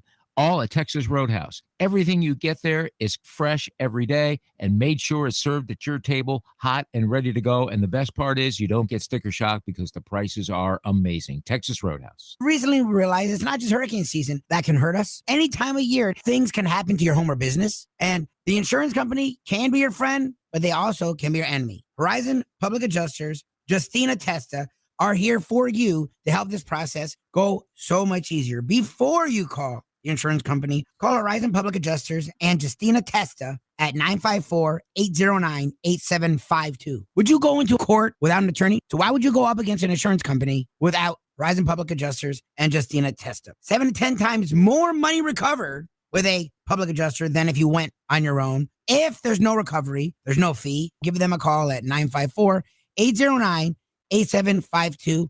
Why go up against insurance companies alone? You can have Horizon Public Adjusters and Justina Testa on your side. Play the ponies in style at Champions, the outstanding simulcasting room at beautiful Hialeah Park.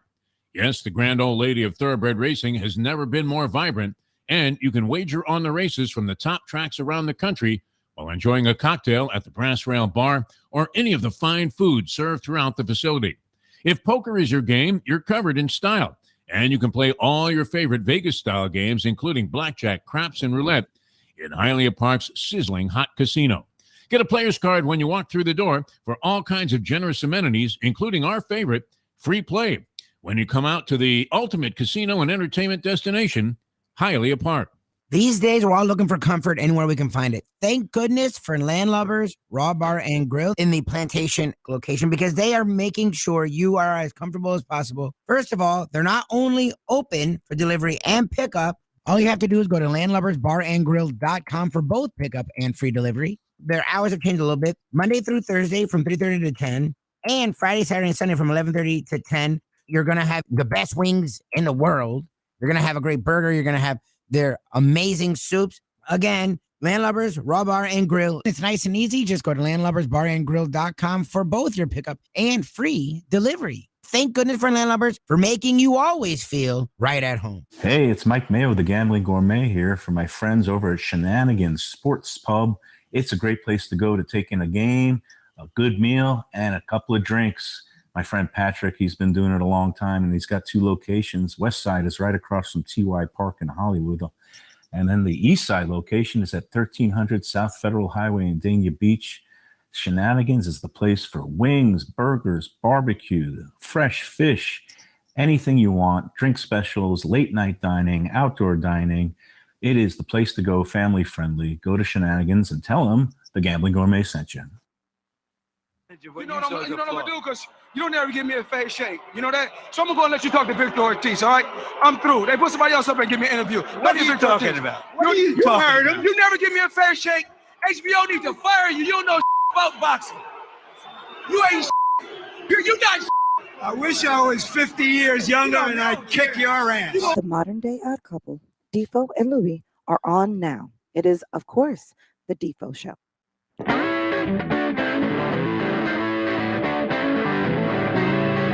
Hello once again, everybody. Great to be with you here on Ion Channel. Jeff Deforrest. We have Ricardo in for Mike Lubitz today, the Defo Show. And you can also, later on, we started this thing up yesterday with Mike Mayo, the Gambling Gourmet, 1470 WWNN in South Florida. Pretty much covers Broward and Palm Beach counties. The Gambling Gourmet now with Mike Mayo's Lunchbox, which I took part in. Man, this guy knows everything there is to know about food. So you can catch that 12 to 1 if you're a fan of the show and the Gambling Gourmet. Mike Mayo, who joins us every Friday. Now, every Tuesday at this time. And Ari's, welcoming this gentleman to the program because of his unbridled enthusiasm for the sporting world and the way that he covered sports for many, many years with the South Florida Sun-Sentinel, still involved in a variety of different projects. We welcome to the show, and his many fans already weighing in about his appearance here, the great Harvey Fialkoff. Harvey, how are you, my friend? Welcome to Ion Channel.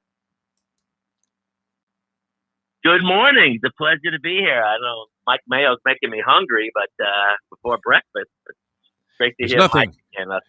Nothing Mike doesn't know about food. It's amazing, this kid. He said, and you talk about, sometimes you'll see an actor like De Niro for Raging Bull had to put like 60 pounds on, and, at the end of the movie, because he was a bloated fat guy when he was a comedian and playing these strip clubs after his career. And Mayo, in true character, put on like 60 pounds when he became the food critic at the Sun-Sentinel. A job, I would imagine, Harvey, that you had volunteered for many times, no? No, I got to stay in shape to beat you on the tennis court. I can't carry on that extra. I think you could do that in a wheelchair. I believe that, in all honesty, the way you were smoking me. Although my game's coming back. I played a little bit last night. Right. You have a fan, a Big Possum, who communicates with us on our little thread here that we have. And he says, does Harvey have a wish list of players for the Dolphins like the one he had for the Yankees last week, which you named off virtually everybody? You even had Whitey Ford coming back from the grave to help them out next year. But that'd be a good move. What do you think? Big Possum wants to know, do you have a wish list for the Miami Dolphins, Harvey Fialkoff? Well, I do want Starling Marte on the Yankees. I think they need a center fielder. But the Dolphins, no, they need an offensive line, Jeff. I mean, my favorite teams over the years, obviously the New York Giants, number one, Dolphins, number two, just because I covered them and I know everybody. And also the locker room's always pleasant when you're a writer and they're winning. So they never had an offensive line since Richmond Webb and Keith Sims. And the Giants, I watched the Giant game last night. The same thing. You can't evaluate these young quarterbacks like Daniel Jones and Tua when there's no time to throw the ball. I don't care if you're Peyton Manning, Tom Brady, Fran Tarkenton. Well, Tarkenton can scramble out of trouble, but the other guys can't. But that said, Jeff, they need offensive linemen. You know the names of the best offensive linemen in the league. I don't follow it that closely. And also, honestly, where's Fuller? I mean, they pay this guy a fortune, receiver, and he's on a milk carton. Like, nobody knows where this guy is. Fuller Brushman, yes. The Dolphins are used. Right now, we got to focus on the Heat, the Panthers, obviously, and just get this World Series over with again. I don't like either team. I hate the Astros. But Right now, I'm not even thinking about the Dolphins. They are a done deal. They got to fire Chris Greer. This guy's the worst personnel procurer in history. So I don't see what he's done. I feel bad for Flores on those post-game press conferences getting, killed by the media when he's just an innocent bystander who has nobody to put on the field that can help. He's overmatched in every game. You're wondering what stars were they able to accumulate either via this massive amount of money they had from free agency and or against the salary cap to sign free agents, and then all of this draft capital that they were accumulating over the last couple of years, trading away virtually every player that had even the slightest semblance of ability. What happened? I mean, who are the stars of the team that you're going to go to Hard Rock Stadium and say, wow, I'm going to pay my money here. I know it's like $800 to park and, all the different things, $20 beers. But it's going to be worth it because I'm going to see so-and-so. It's kind of like you have to justify paying a ticket. They're charging $500-$600 a head to see like Clapton and the Rolling Stones at the Hard Rock Live. Very nice venue, but is it worth $600 to see anybody play a 90-minute set, even if it may be their last one? I mean, and that's the theory behind both Clapton and the Stones that, hey, who knows how much longer they're going to be around. The Dolphins don't have that compelling sale dynamic. I mean, is there anybody you really want to pay to see? No, at least when Wanstead was going 9-7 every year, we had, and after that, Jimmy, we had Jason Taylor and Zach Thomas to like cheer for. Yeah. Two great defenders who they both belong in the Hall of Fame. Obviously, Zach needs to join JT in there. But right now, it's an embarrassment. I mean, get the X-Man, Davian Howie. He's exciting, but there's just nothing. There's nothing. Mike Gesicki, come on. He's a nice tight end. Is Deshaun Watson going to change the face of this team? I don't see it. Especially he's got all this, these legal issues hanging over his head. I don't think Steve Ross could deal with that. The negative publicity is going to be horrible. I mean, right now our Panthers have to overcome that with the sex scandal out of Chicago that unfairly really gave a blemish to the Panthers. They're having the greatest start ever. And I feel for Quenneville. I know he made a bad mistake, but man, this is like one of the greatest hockey coaches in history. It's like almost like a Don Shula type figure. Second winning coach in NHL history, 3 cups with the Blackhawks. But yes, he made a very bad decision when he went for the cup. But right now, I just feel like we got to focus on the Panthers and the Heat because they're fun to watch. I mean, Tyler Hero, this kid put on some muscles. That team is playing like perfect basketball. You got to give it to Spolstra and Riley. I wish Riley was running the Dolphins, Jeff. He would know the piece to put around Tua. Whereas right now, they're just a franchise, a rudderless franchise going nowhere. Were you at one time in agreement with the ridiculous notion that Mike Lubitz was trying to proliferate here on the show to his unsuspecting audience and public, that Riley had lost a couple of miles off his fastball?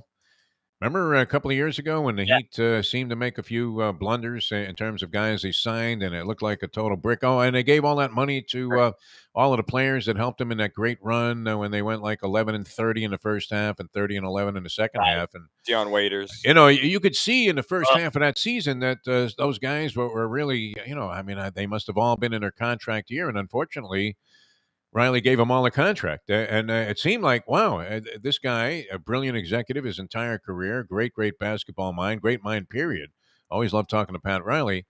Might have finally succumbed to the embarrassment that he suffered when LeBron stiffed him at the Circus buffet and didn't show up to sign a second contract with the Miami Heat. But, there were people that thought he was done, and yet, wow, very clever job of putting together a tough, hard-nosed team that's playing, through 6 games. And far in excess of anything you could have anticipated. They're blowing people out and doing it gracefully. All they've missed in the last few years is rebounding and toughness. And when he brings in Morris and Tucker, and even Kyle Lowry, that tough guy, and they all have championship experience, especially recently, Tucker and Lowry. So, he had all the right pieces. I didn't like getting rid of Kendrick Nunn, but yet he had to focus on Hero. But listen, Lubie wasn't way off. A few years ago, he did make some critical mistakes. You mentioned Deion Waiters and Hassan Whiteside. Yeah. That had to be his worst signing in history, to give that stiff a maximum contract, who played, one way only, and he didn't hustle. $100 million for Hassan Whiteside, and he made that guy's life. Right now, thank God for the Kings. There's always the Kings. You can unload any wasted trash of a player, in garbage contract. Just call Sacramento, right? What do you want from him? We'll take him. No, but he's hit the right buttons in this offseason. Lowry has made Butler and Bam's life easier, and I love their physicality now. And to me, the Heat and the Knicks are a lot similar too. They're a lot of fun to watch. They play exciting basketball. I know the Heat, the Knicks lost to the Raptors last night. The Raptors. I got to hand it to this guy, Nick Nurse, on the Raptors. What a coach, man. They keep getting rid of the best play, Landon Lowry, and they keep humming along. This guy is an amazing coach. I don't know how he does it, but right now I'm enjoying the NBA. The Nets, I like seeing the Nets lose because of that bum Kyrie Irving get cancer on any team he's on. Well, what a dog. He won't get a vaccine. He let down his entire team, entire franchise. This guy makes me sick. He did it. He ruined the Celtics also when he went over there. He's the voice for the voiceless, though. Yeah. He's not opposed to getting a vaccine. That's what I love about this. He just wants to support the people that don't want to be mandated to getting it. So he's taking a stand there, and out there making a political statement. Yeah. Whatever, Jeff. It makes me sick. This guy who just quits on his team. just a great. Hey, talent. look, they ridiculed Ali. They ridiculed Ali.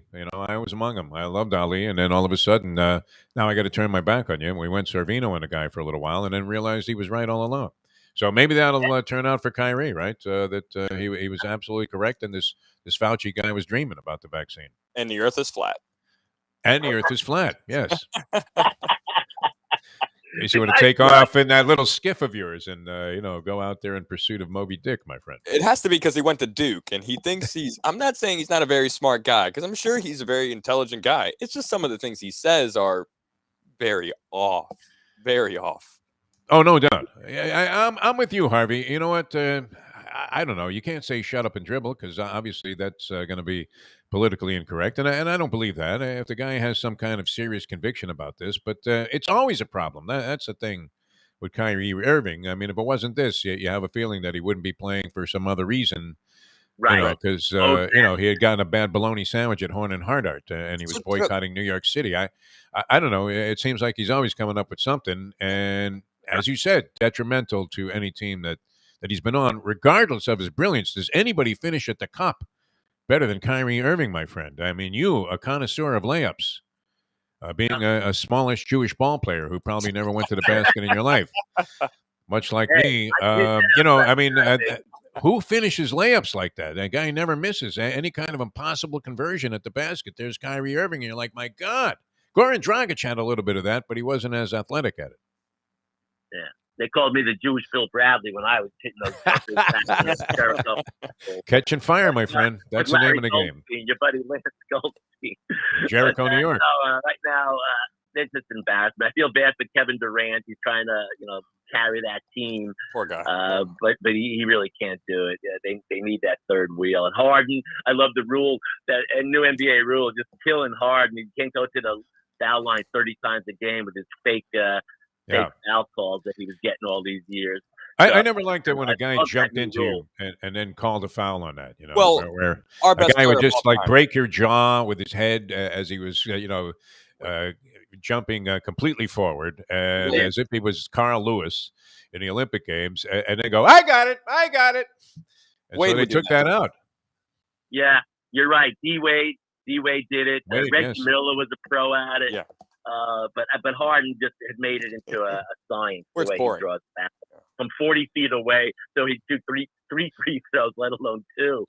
So I'm glad that the NBA is cutting out on that, man. But so what do you think, B? The Astros, are they going to come back and do it? November baseball, shades of Derek Jeter, Mr. November tonight. Is it all over? But are the Bravos going to do it? I don't know. I'm a fan of Max Fried naturally. I root for all the Jewish guys in sports. Am I mistaken, or is there a guy named Schwartz playing in the NHL? Is that possible? You would know better than I would, Harvey. Did I see a guy named Schwartz playing in the National Hockey League? You have to be kidding me. Holy John Van Beesbrook. How could this possibly have happened? But, obviously it's a very even series. I mean, this is not trying to cop out on an answer. I think the Braves are going to win it. But you cannot discount the Houston Astros. They are as good as any team at peeling themselves off the mat that we've seen recently in sport. They continue to do it. Down 4-0 in that game. And it looked like it was over. All the momentum. The people are freaking. Very intimidating chant there in Atlanta. And they managed to come back and win that game going away. I mean, they win that thing 9-5. So, they put the ball in play, which is a definite asset in today's modern-day baseball. I don't know why it's not emphasized more often, but putting the ball in play can be wildly productive as compared to just standing up there, striking out, and looking for the home run. So you can't discount it. But I'm rooting for Max Fried. Max Fried tonight. The Jewish kid is going to do it, and he's going to get the Braves over the top. Two home runs the whole World Series. The Astros only have 2 homers because the little Hervé Velasquez, the little midget, Altuve keeps hitting those homers, but Correa is a great ball player. How about you not root for Bregman, the other Jew in the World Series? Got another Jew in the World Series. He finally broke through and cracked that big RBI double there early on when they were down 4-0 to drive home the first couple of runs for the Astros. But he was having a horrible series, and Dusty Baker making the old switcheroo, and he drops Bregman to 7th and puts Correa up to 3rd in the lineup, and both guys produced in those spots. So, although it wasn't a particularly well-pitched game by the Atlanta Braves, who get to get a little bit of a return to order tonight by having a legitimate starter out there on the mound. How about one last thing, Harvey? And we're talking to the great Harvey Fialkoff here on Ion Channel, longtime sports writer here in the South Florida area, and now just, as we said, a sports fan with unbridled enthusiasm. But do you take the guy out? I mean, holy Don Larson, do you take the guy out while he's pitching a no-hitter? Ian Anderson, no relation to the lead singer for Jethro Tull and the accomplished flautist. But they take Ian Anderson out, 23-year-old rookie who had a real good season for him. Fifth inning of a no-hitter with 74 pitches. What did you make of that? It's sacrilegious. It's a nightmare. Don Larson rolling over in his grave. I hate this bullpen games in the World Series. I just love the old style of baseball when you had your big horses going. Get Gibson out there for Game 7 on 1 hour's rest. Yeah, exactly. Well, remember, listen, Dave Cash blew for the Rays a few years ago when he pulled Snell, right? And I hope that happens again when they keep pulling these starters. But in that case, they did win 1-0. But this kid's got a no-hitter going. He's dominating, and he yanks them. I think it's Vicker and Dusty Baker, old school managers together, about 180 years old. I think these guys are going with the analytics also. I mean, it really makes me nauseous that the relievers are going to – an MVP of the World Series is going to be a reliever, a middle reliever, like there's the left-hander on the Braves. The guy's been unhittable. I'm embarrassed by this bullpen ball and also shift ball. I hate it. I mean, to me, the World Series is all about legendary starters, Bonds and Koufax going 8-9 innings. Gibson. I mean, they would never give the ball to the manager. Got a no-hitter after 5 innings. Can you imagine it? Yeah, you would have thrown it at Red Schoendienst Gibson. Are you kidding me? Even if he had just pitched, the last 3 games. Harvey, always a pleasure, my friend. What are you up to these days? Are you writing? I mean, you had that deal going with the magazine, and you're umpiring and refereeing tennis, no doubt. With Winderman-like expertise there, where every line call is questionable. How's it going? What are you doing? Yeah, I covered the ITF Vero Beach Futures last week at tennis tournament in Vero Beach. Did it from the distance, just interviewing players on the phone and writing stories for the newspapers out in Vero Beach, and the Palm Beach Coast newspapers. And I also, in a few weeks, I'll be covering the Junior Orange Bowl in Coral Gables. I'm doing public relations and also writing for their website and any newspaper that will take the stories on this future stars of tennis. That's December 14th to the 21st. I'll be out there in the Biltmore Hotel, hobnobbing with the rich and famous, writing again. I even had to buy a new laptop. So, a lot of writing, a lot of umpiring. Break out the old Royal, exactly, and start hammering away on the keys.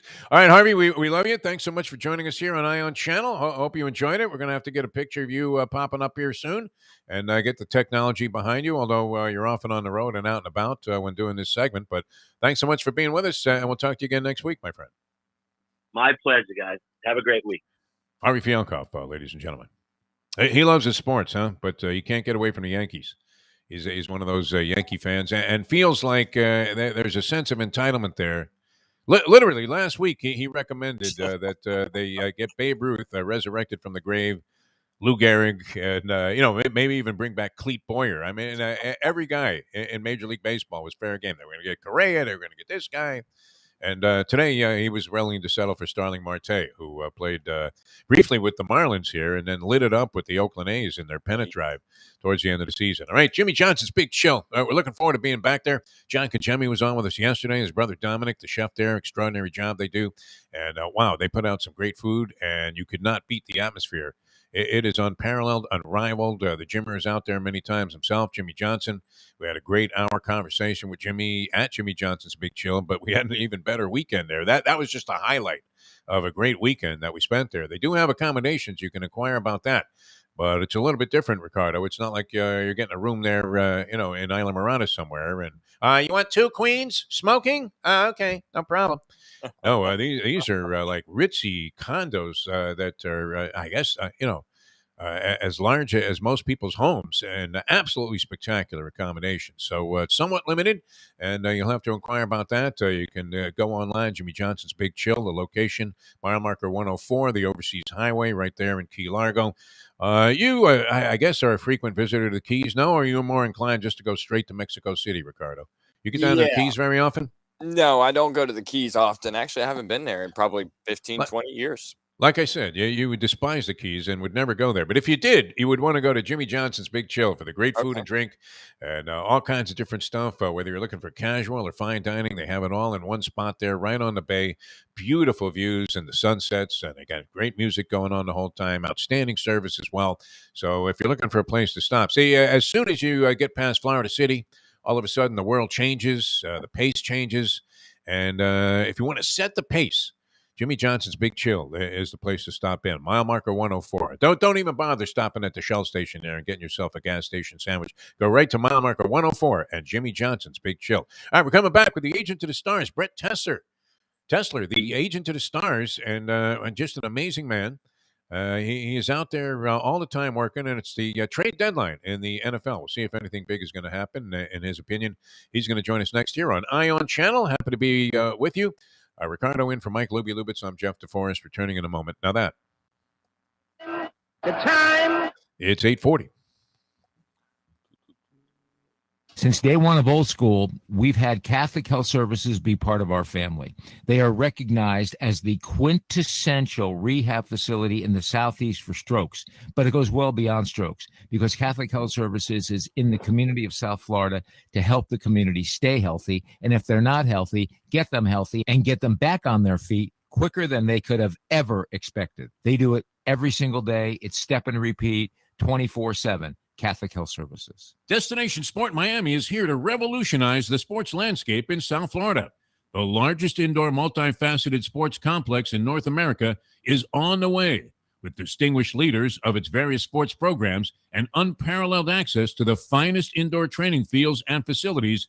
Destination Sport Miami will set South Florida apart as the destination of choice for elite athletic training and development and for its dedication to youth programs and sports on all levels. A phenomenal concept and a powerful undertaking, Destination Sport Miami will also be an important commodity in the sports business community as well. Destination Sport Miami, its time has come. The championship meet is right around the corner at Gulfstream Park. The only place for live racing, Gulfstream's action has never been hotter. Whether it's on the track, in the casino, or part of the dining and entertainment offered at the Village of Gulfstream Park. Currently running Thursday through Sunday, Gulfstream's racing package is the best in the country, with all the top horses and people in the game pointing towards another tremendous winter season. Check out the remodeled first floor casino, open 7 days and nights a week, along with the many special events and concerts happening at Gulfstream Park. You can place your wagers from anywhere at firstbet.com. Check the calendar of events at gulfstreampark.com. Hey, it's Mike Mayo, the Gambling Gourmet here for my friends over at Shenanigans Sports Pub. It's a great place to go to take in a game, a good meal, and a couple of drinks. My friend Patrick, he's been doing it a long time, and he's got 2 locations. West side is right across from TY Park in Hollywood. And then the east side location is at 1300 South Federal Highway in Dania Beach. Shenanigans is the place for wings, burgers, barbecue, fresh fish, anything you want, drink specials, late night dining, outdoor dining. It is the place to go, family friendly. Go to Shenanigans and tell them the Gambling Gourmet sent you. Buy or lease a Taos and take it to the house at Deal Volkswagen. Anna and her team make your next VW purchase or lease so easy with new inventory rolling in daily and the biggest selection of certified pre-owned vehicles in the business. You can make your deal online at dealvolkswagen.com or visit the beautiful showroom in the classic location, 3601 Bird Road, right in the heart of the Gables. Or give Anna and the team at Deal a call at 305-448-DEEL. Jettas, Passats, Tiguans, Atlas models, and the hottest vehicle in the industry, the new Taos, all at unbeatable prices and all ready to roll off the showroom floor at the #1 Volkswagen dealership around, Deal Volkswagen. To be or not to be, that is the question. Whether 'tis nobler in the mind to suffer the slings and arrows of outrageous fortune, or to take arms against a sea of troubles, and by opposing end them, to die, to sleep, no more, and by asleep to say we end the heartache and 1,000 natural shocks. What could that have been about except Gambling. to hedge or not to hedge? The modern day odd couple, Defo and Lubie, are on now. It is, of course, the Defo Show. Holy King Lear.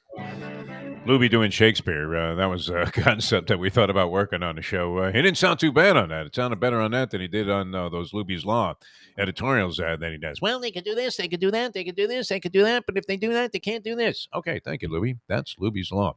All right, welcome back to the show. Jeff Deforrest, Ricardo in for Mike Lubitz, who's on a European vacation.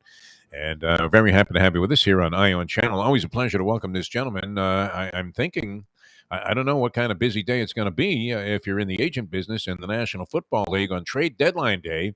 We welcome to the show and brought to you each and every week by a will and trust attorney and estate planner extraordinaire, Mr. Michael D. Wild. Did such a great job for my family, my brother and me with my mother and her living trust. Outstanding job. Stayed with us all the way.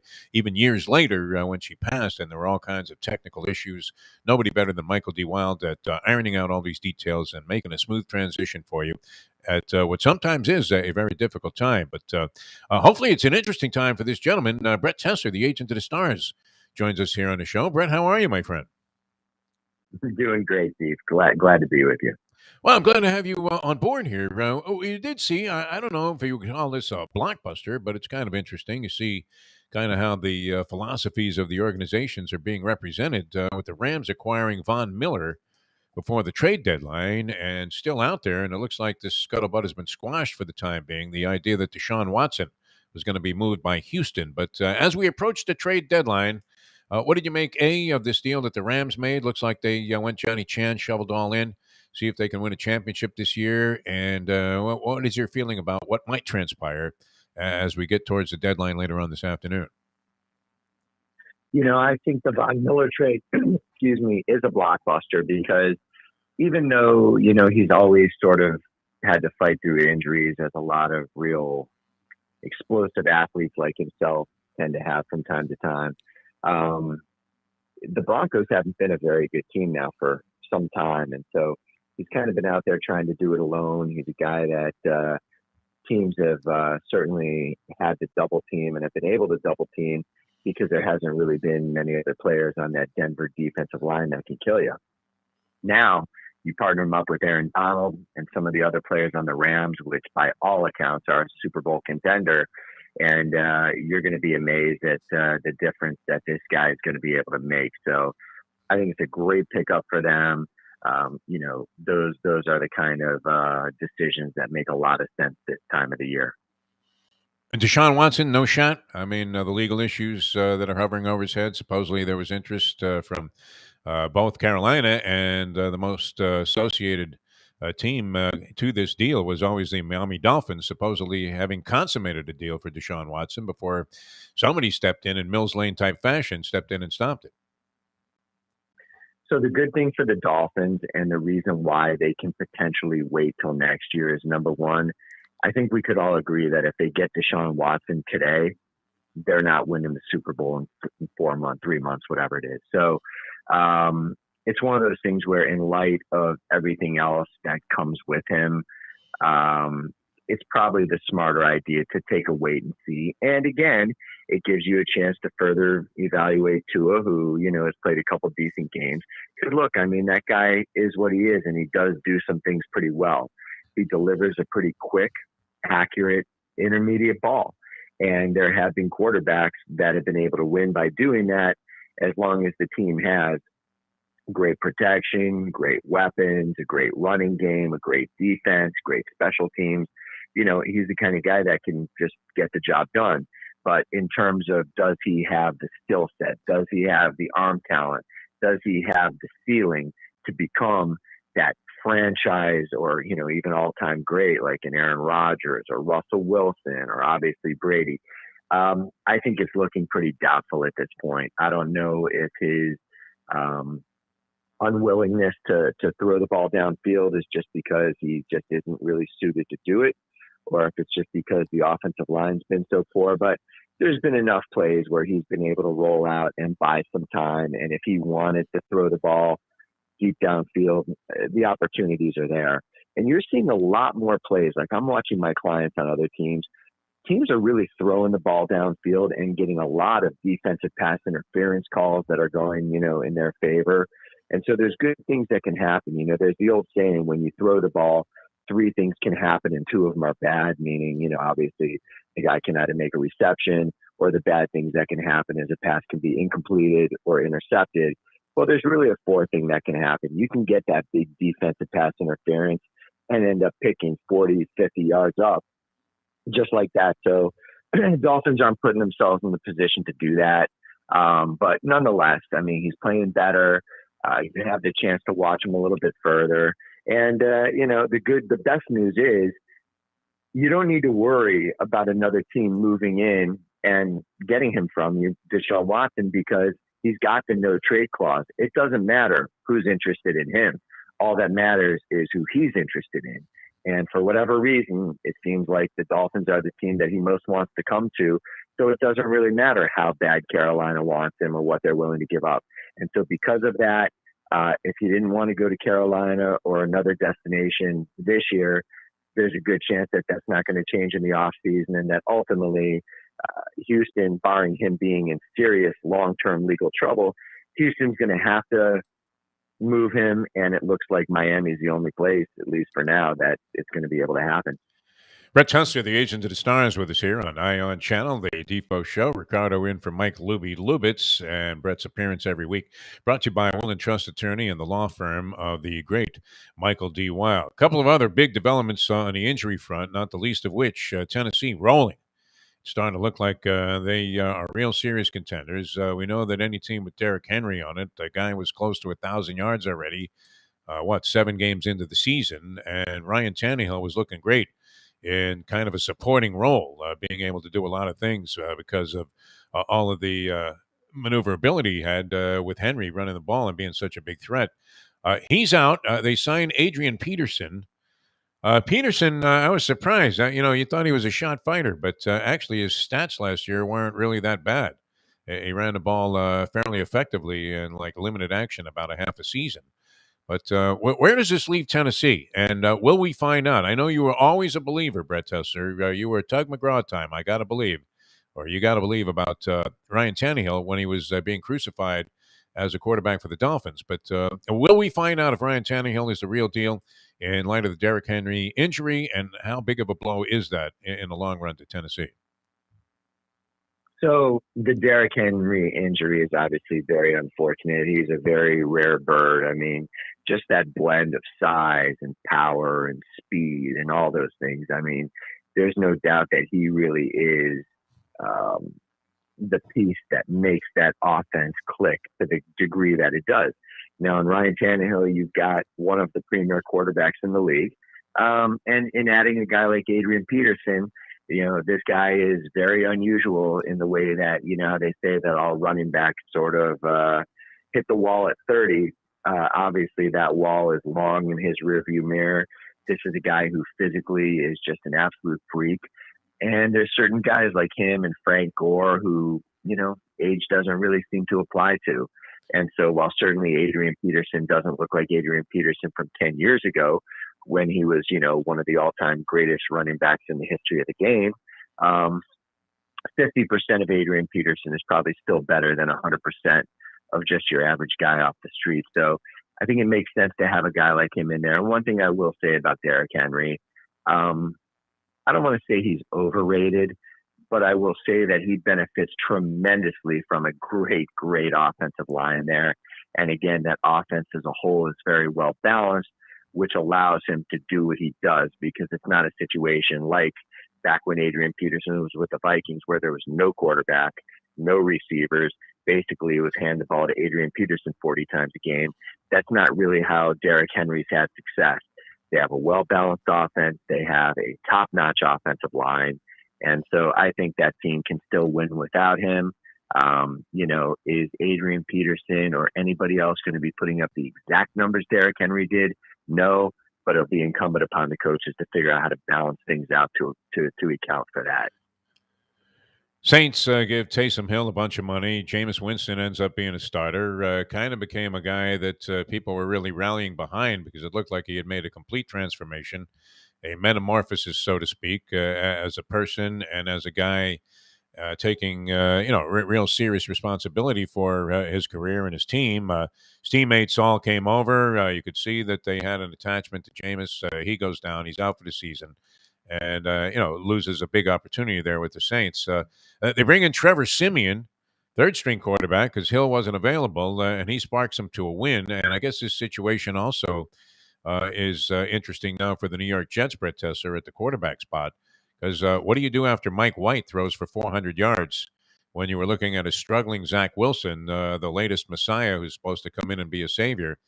Do you put him back in the lineup when he comes back? I guess we'll find out because White's going to play more games. What's your feeling overall about what will happen or who will ultimately start with the New Orleans Saints? Well, to answer your question very quickly about the Jets, the minute Zach Wilson's healthy, he's back in there. It's his team. It's his franchise. You don't get drafted as high as he did, to go back to the bench. This is the most valuable time. The team stinks. It's a perfect opportunity for him to develop. Just stick with him through the highs and the mostly lows that you've seen and you're probably going to see for the rest of the year. What Mike White did was great, but Zach Wilson's the future of that franchise. As it relates to the Saints, that's a tough one because it's a good team, and I felt like Jameis Winston was the perfect piece for them to add. I think, the same way I didn't think Taysom Hill was a legitimate option at that time, I don't think he's a legitimate option at this time. I think Trevor Siemian's the guy they're going to have to ride with. At least he's a pure quarterback. He's a guy who's been playing that position since probably day one of his life. Whereas a guy like Taysom Hill, in college, never really played that position. Kind of an all-around guy, obviously a great athlete, great special teamer. But the thing that a lot of people don't remember with Taysom Hill, the guy's 31 years old. And so, if you haven't really learned how to be a full-time starting quarterback throughout college years or other, the first however many years he's had in the NFL up to this point, it usually doesn't happen at 31 years old. He is what he is. He's a great multi-purpose weapon. They can continue to use him the way they have. Probably with continued success doing it, but someone like him, I think, is better to sprinkle in smaller sample sizes. I think, you need a full-time quarterback to run an offense. That's what Jameis Winston was. That's what Trevor Siemian is. And regardless whether Siemian's the best or the worst, I think their chances continue to be better with a guy like him behind center full-time.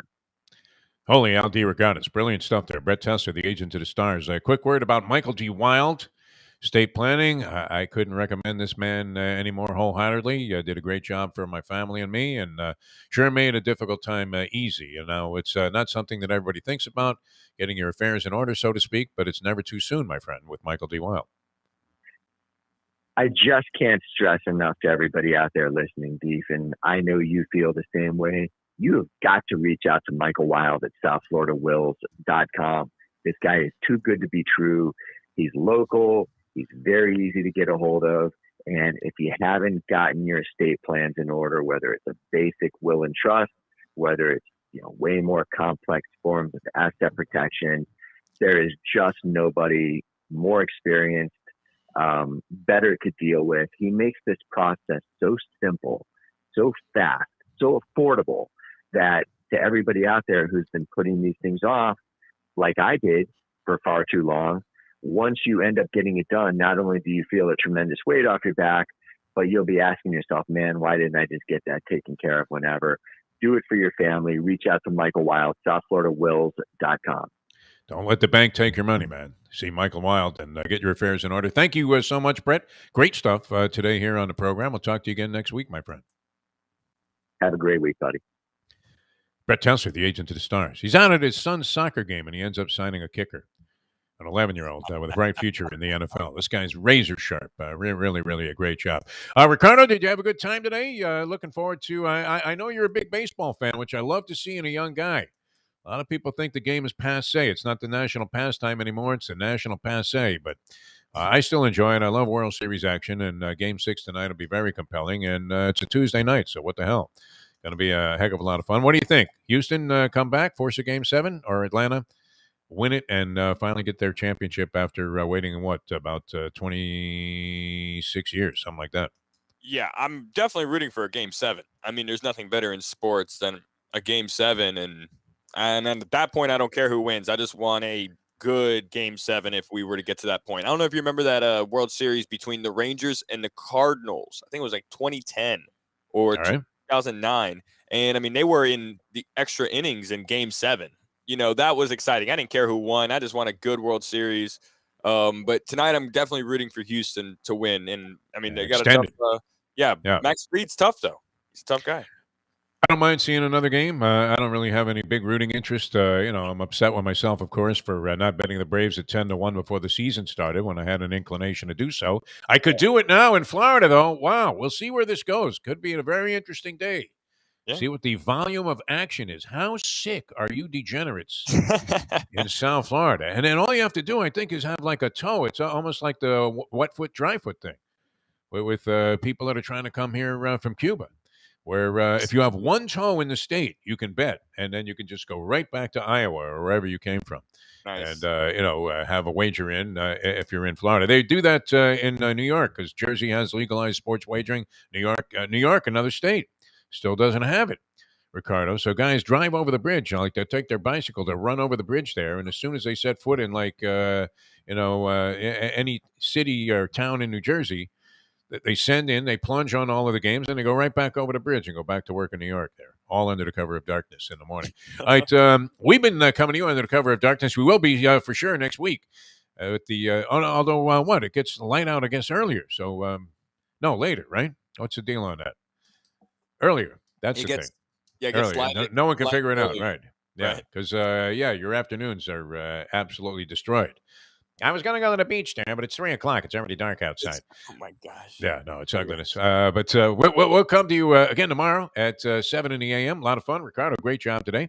Really enjoyed it. Thanks to Harvey Fialkoff, Brett Tester, the agent to the stars, all the good people at Ion Channel. Check us out on Ion Channel. You can catch the show again, repeat several times.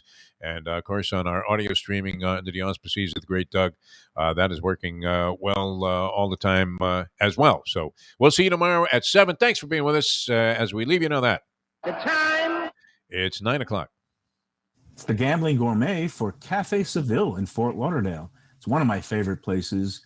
It is old school joint that's serving Spanish and classic continental cuisine in a cozy, friendly setting. It's at 2768 East Oakland Park Boulevard.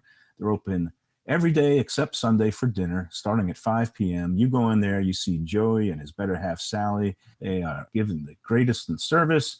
And the food, oh my gosh, it's paella, shrimp with garlic sauce, stuffed veal chop. They serve this great, fantastic, warm sourdough bread. Go to Cafe Seville in Fort Lauderdale and tell them that the Gambling Gourmet sent you. Hey, folks, Tony Segreto here. What if I told you you could go to a great restaurant, feel completely safe because their COVID protocol is unmatched, have an amazing meal, have a great time. When the bill comes, you won't get sticker shock. You're going to say, that's too good to be true. No, it's not, because I'm talking about Texas Roadhouse. Great family atmosphere, great atmosphere for a couple, great atmosphere if you just want to go by yourself and watch a game and have the coldest beer in town. And while you're doing that, have the best bread in town. All at Texas Roadhouse. Everything you get there is fresh every day and made sure it's served at your table, hot and ready to go. And the best part is you don't get sticker shock because the prices are amazing. Texas Roadhouse. Destination Sport Miami is here to revolutionize the sports landscape in South Florida. The largest indoor multifaceted sports complex in North America is on the way, with distinguished leaders of its various sports programs and unparalleled access to the finest indoor training fields and facilities.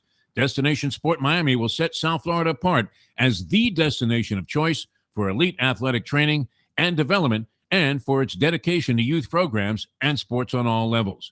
A phenomenal concept and a powerful undertaking, Destination Sport Miami will also be an important commodity in the sports business community.